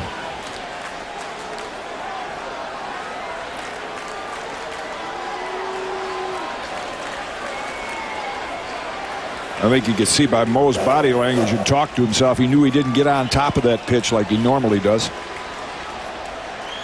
Mark Loretta bunts. Great fielding pitcher. Fires high, but a nice switch of the feet by Cairo, and that'll do it in the ninth. But a big insurance run for the Red Sox. 1 run, 2 hits, no errors, and 1 man left on base. Last lick's coming up for the Yankees. Crosby, Damon, and Jeter against Papelbon. Bothered just a bit by that base hit because 5-3 is so much different than 4-3. It's just another run, but when you're trying to scratch something against a big-time closer, Mariano knows that second run means so much. Well, the Yankees have the right combination coming up to get back in it. They got 2 guys, Bubba Crosby and Johnny Damon, who've got the speed to drop one down, get the tying run to the plate, and then you have Giambi looming right after Jeter. Well, along with Jim Cott and Paul O'Neill, I'm Michael Kay. You're watching Yankees baseball. It comes down to the bottom of the 9th inning here on Yes. 5-3 Red Sox. Here's Crosby. And he did try to bunt, but bunted foul. Kitty, you're on your game tonight, man. Well, you know, Bubba tricked us one time last year because we thought he'd bunt and he hit a game-winning homer. But I mean, that's what Bubba does. That's what you want to do when you're 2 runs down. Just a tough pitch to bunt that. Right. You know, Mike Lowell, he's a great fielder, but on a wet grass, if Bubba drops down a good one, even if they're looking for it, he can beat it out.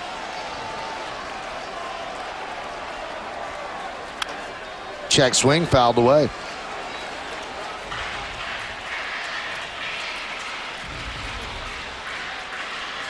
This doesn't look like the kind of guy you want to get behind 0-2 against. No. So that last splitter I saw him throw Cairo.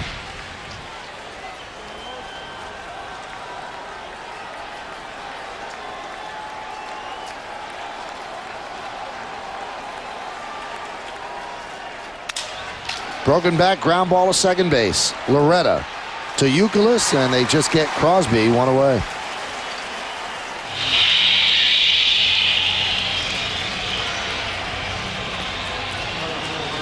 You know, we talked about it earlier too, and I talked about it with Terry Francona today. I mean, defensively, this is the best infield Boston's had out there in a lot of years. I mean, they're going to catch the ball. They're not going to give away a lot of runs. And if they play a lot of close games like they have tonight, 5-3, they're up in the 9th, they're going to win a lot of them because they don't give away a lot of runs.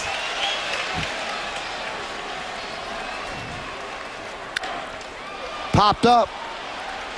Shallow right. Loretta makes the play. And the Yankees are down to their final out.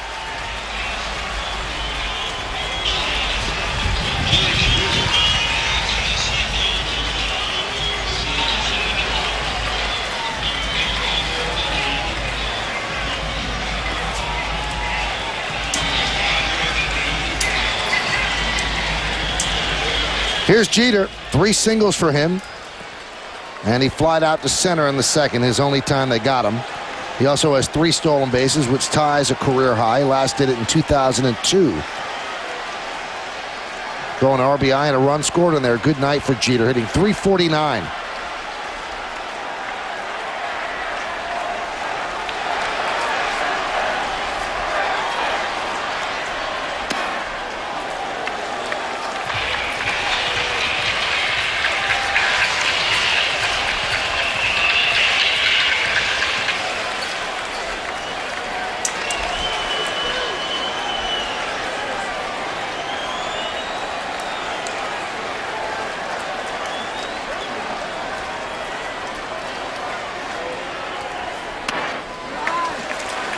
The count 2-0 now. This is a big batter for the Yankees because, as Jim said, at least you get Giambi up there with a chance to tie. So Papelbon wants to get it done with Jeter. And after Giambi, it's Alex Rodriguez.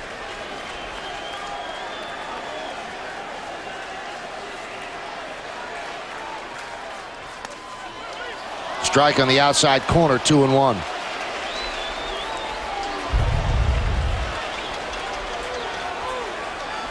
Well, that's been a pitch that's been very controversial, and Tanyan Sturts threw a couple there, and he didn't get the call. Greg Gibson's had to call some very close pitches out there.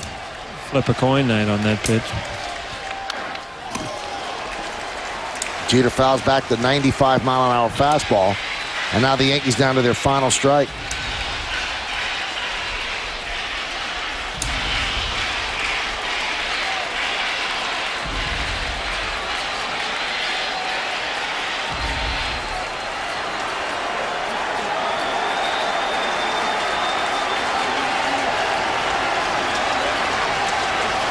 He's got that stare down.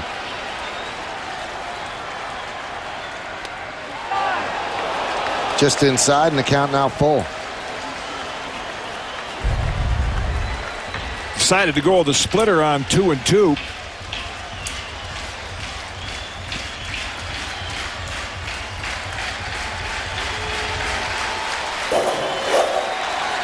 Jeter trying to scratch his way on against Papelbon. Papelbon got the final out of the 8th.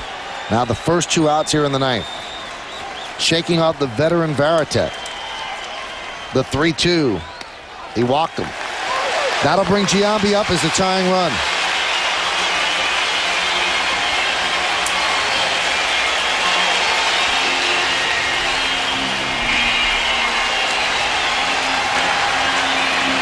Yeah, that gets him going for a little extra chewing gum and water and those duckhouse pacing. Well, I mean, you see that hitting line.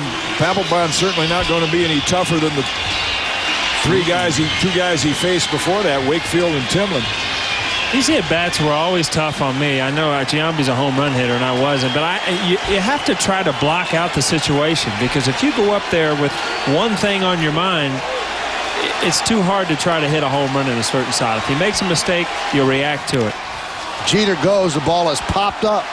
Lowell is there, and he makes the play, and Papelbon nails it down, and the Red Sox win the game 5-3 and take the series 2-1. A tight ball game from the start.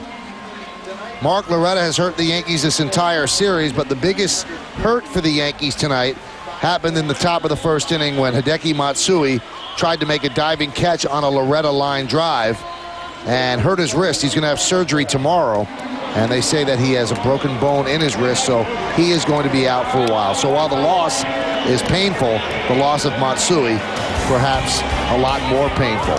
Again, the Red Sox